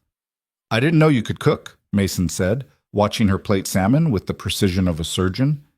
I took classes. In New York. When I was trying to save my marriage. She said it matter-of-factly, like it was ancient history. Turns out cooking for someone who doesn't appreciate it is pretty depressing. I appreciate it. I know you do. Dinner was only slightly awkward. Rachel was polite. Victoria was polite. Mark was aggressively friendly in the way people are when they're trying too hard. Chloe talked non-stop about her purple and yellow room, which they'd started painting the weekend before. After dinner, while Mason and Mark were cleaning up, Rachel pulled Victoria aside. Can we talk? Rachel asked. Sure. They went out to the back porch. Mason watched through the window, trying not to obviously eavesdrop. I'm not here to give you a hard time, Rachel started. Okay. I just need to say something, and then we can all move on and pretend this conversation never happened. Victoria waited. Chloe's already been through one divorce, Rachel said quietly. She's resilient, but she's not invincible. If you're going to be in her life, you need to be all in. Not when it's convenient, not when it's easy. All in. I understand. Do you? Because walking away from a business deal is different from walking away from a kid. There's no exit strategy that doesn't leave damage. I'm not walking away. You say that now, but what happens when the novelty wears off? When being a stepmom stops being this exciting new thing and becomes grocery shopping and permission slips and school plays where she has 2 lines and forgets one of them? Victoria met Rachel's eyes. Then I'll be there for the grocery shopping and the permission slips and the school plays. All of it. Why should I believe you? Because I know what it's like to grow up with a parent who was physically there but emotionally gone. My dad loved me, but he loved his company more. I spent my whole childhood trying to earn his attention. Victoria's voice was steady. I'm not doing that to Chloe. If I'm in, I'm in. Completely. Rachel studied her for a long moment. Okay? Okay? Okay. Rachel smiled slightly. For what it's worth, she really does love you. And Mason, he's different with you, lighter, like he finally figured out how to breathe properly. He's different with you too, calmer, like he's not constantly waiting for the other shoe to drop. We were never right for each other, but we made a pretty great kid. You did. They went back inside. Mason raised his eyebrows at Victoria. She gave him a small nod. Later, after Rachel and Mark left and Chloe was asleep, Victoria and Mason sat on the couch with glasses of wine. What did Rachel say to you? Mason asked. that if I hurt Chloe, she'll destroy me. She said that? Not in those words, but the implication was clear. And I told her I'm not going anywhere. Victoria took a sip of wine. I meant it. I know I don't have a great track record with commitment, but this, you and Chloe, this is different. How? Because for the first time in my life, I'm not trying to prove anything. I'm just trying to be present. She set down her glass. I sold my stake in the company yesterday. Officially. Mason sat up. What? I told you I was going to. I did. I thought you meant eventually. Eventually was taking too long. Victoria turned to face him. I kept finding reasons to hold on. One more deal, one more quarter, one more board meeting. But then I realized I was doing the same thing I did in my marriage, staying out of obligation instead of desire. You loved that company. I did. But I don't anymore. Or maybe I do, but not enough to sacrifice this. She gestured between them. Not enough to spend half my life on planes, not enough to miss Chloe's soccer games or Tuesday morning pastries or fighting with you about beige couches. Mason pulled her close. What are you going to do now? I have no idea. Isn't that terrifying? Little bit. I've never not had a plan before. Never just existed without an agenda. Welcome to the club. They sat there drinking wine, watching snow fall outside even though it was April and the snow should have stopped weeks ago. I'm glad you're here, Mason said quietly. Me too. Even though my couch is aggressively beige, even though... May came with warmer weather and Chloe's 8th birthday. They threw a party in the backyard. Emma came, despite being basically the worst. So did half of Chloe's class, and what felt like every parent in Aspen. Victoria spent the entire party managing chaos with the efficiency of someone who'd run board meetings. She organized games, cut cake, and mediated a dispute between two kids fighting over the last slice of pizza. You're good at this, Rachel observed, watching Victoria separate the pizza combatants. I'm good at logistics. Turns out kids' birthday parties are just tiny corporate events. Rachel laughed. That's one way to look at it. Later, after the party wound down and the last parent picked up their sugar-crashed child, Chloe opened presents. She got books, art supplies, a soccer ball, and from Victoria, a telescope. So you can see the stars better, Victoria explained, from your reading nook. Chloe threw her arms around Victoria's waist. Thank you. Victoria froze for half a second, then hugged back. When she pulled away, her eyes were wet. That night, after Chloe fell asleep surrounded by wrapping paper and new books, Mason found Victoria on the back porch. You okay? He asked. She hugged me. She hugs you all the time. Not like that. That was different. Victoria wiped her eyes. That was a real hug. Not a polite hug or an obligatory hug.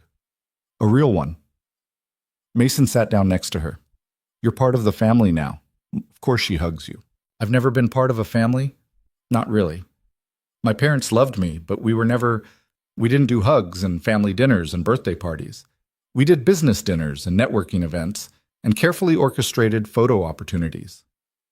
Sounds lonely. It was. Victoria leaned against him.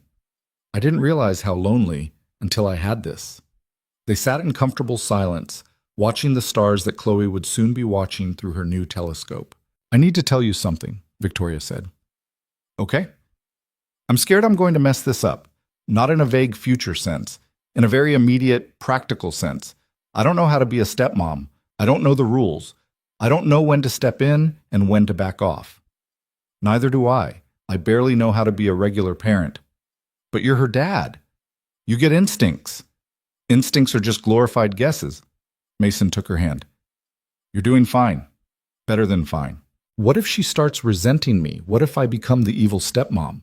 You won't. You don't know that. I do. Because you care enough to worry about it.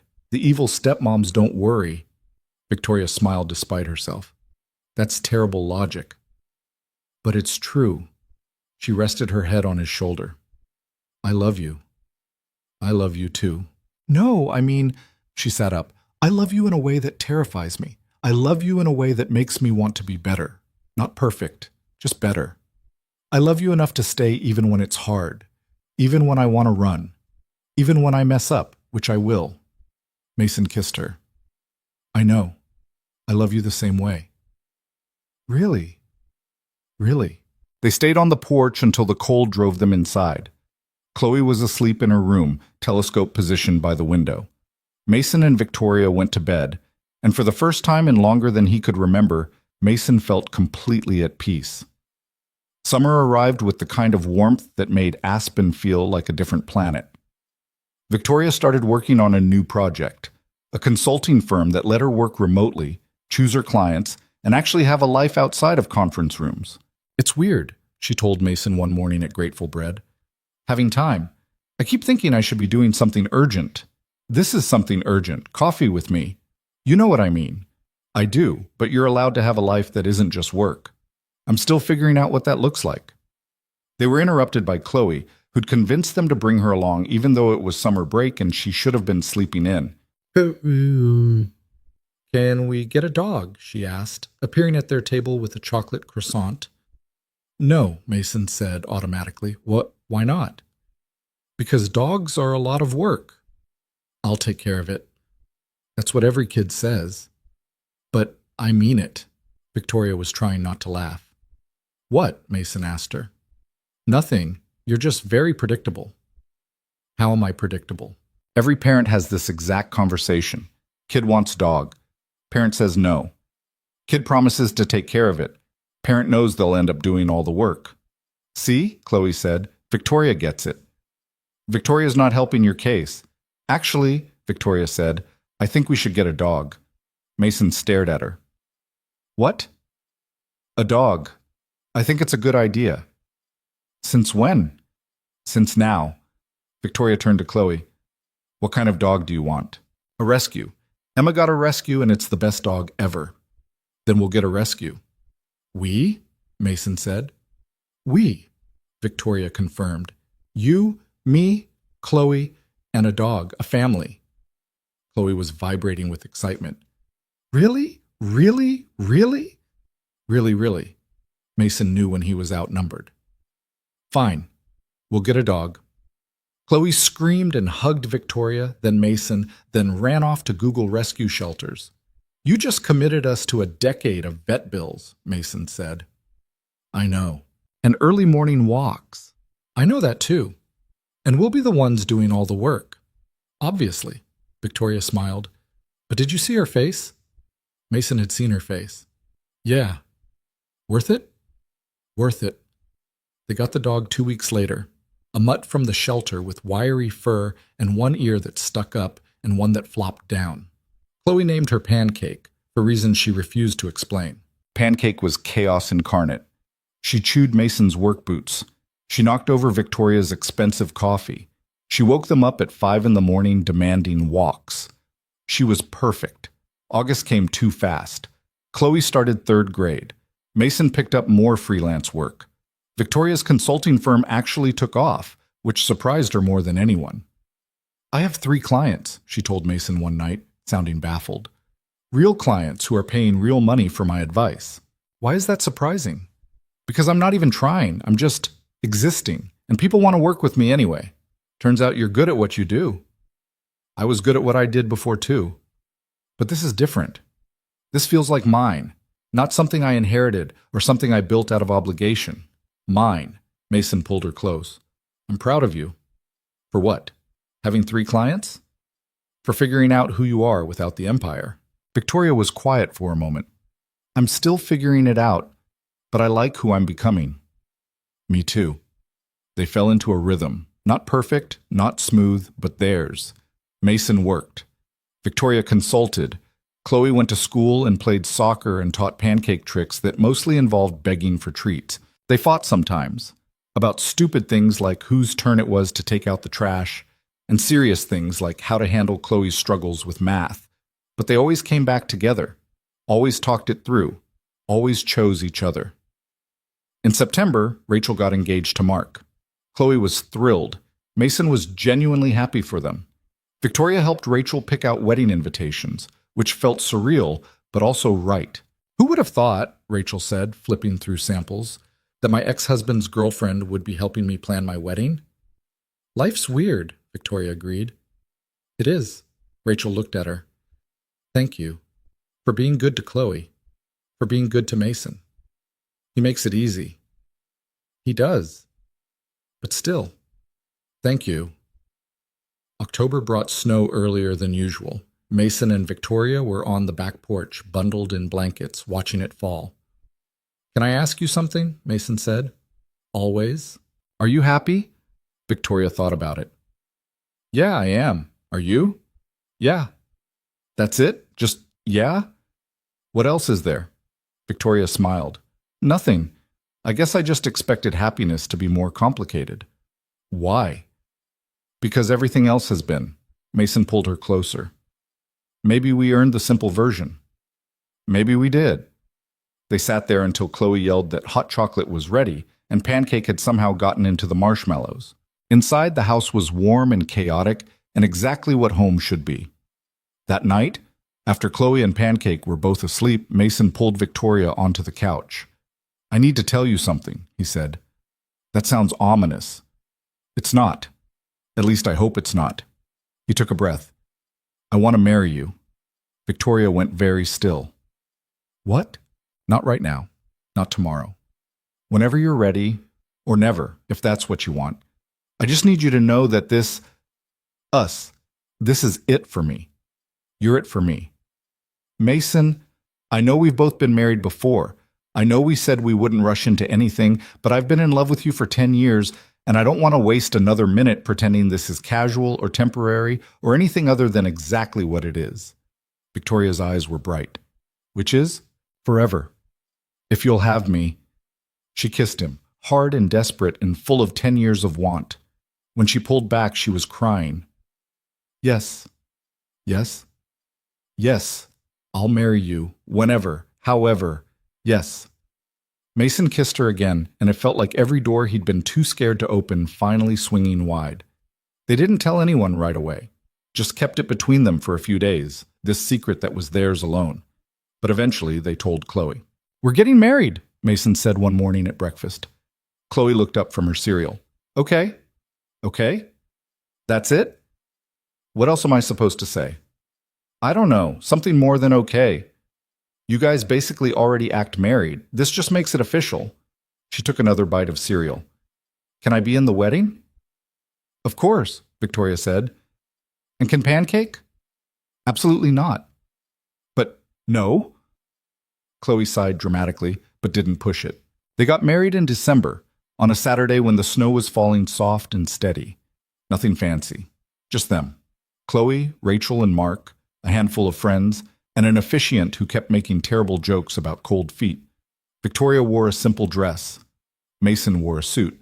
Chloe wore purple and yellow, obviously. When the officiant asked if they had vows, Mason pulled out a piece of paper. I wrote something, he said, hands shaking slightly. It's probably terrible, but just read it, Victoria said softly. Okay, he cleared his throat. Victoria, I have loved you since we were 22 years old and too stupid to admit it. I loved you when you married someone else. I loved you when I married someone else. I loved you through 10 years and 2 failed marriages and enough regret to fill this whole mountain. He looked up at her. But I don't regret any of it, because all of it led us here, and here is exactly where I want to be, with you, always. Victoria was crying. I didn't write anything. That's okay. No, I mean, I did, but it's in my head. She took his hands. Mason, you taught me that love isn't about perfect timing or grand gestures. It's about showing up. It's about fixing burst pipes and arguing about coffee makers and choosing each other every single day, even when it's hard. Especially when it's hard. She smiled through tears. I choose you, today and every day after, forever. The officiant pronounced them married. Mason kissed his wife. Chloe cheered. Pancake barked from where Rachel was holding her back. It was perfect in the way real things are perfect. Messy and imperfect and absolutely right. That night, after the small reception at their house, after the guests left and Chloe fell asleep and Pancake finally stopped running in circles, Mason and Victoria stood on the back porch. We did it, Victoria said. We did. You're stuck with me now. I can live with that. She leaned against him, watching snow fall over the mountains. Do you ever think about the alternate version? The one where we told each other how we felt in college? Sometimes. Do you think we would have made it? No? Victoria looked up at him. Really? Really, we weren't ready. We needed the 10 years. We needed the failed marriages and the heartbreak and the growing up. He kissed the top of her head.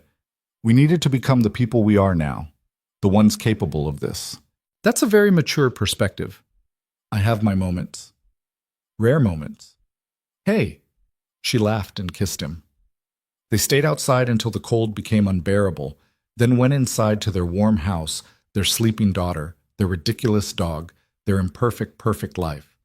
Mason had spent years convincing himself he didn't need anything more than stability, than routine, than the careful, controlled existence he'd built after his divorce. And then Victoria had moved across the street and destroyed all of it. She'd brought chaos and complications and a love so fierce it terrified him. She'd brought partnership and passion and the kind of happiness he'd stopped believing existed. She'd brought herself, messy and brilliant and real. And in doing so, she'd brought him back to life.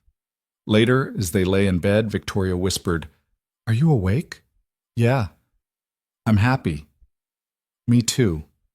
Like genuinely, completely, inexplicably happy. Good.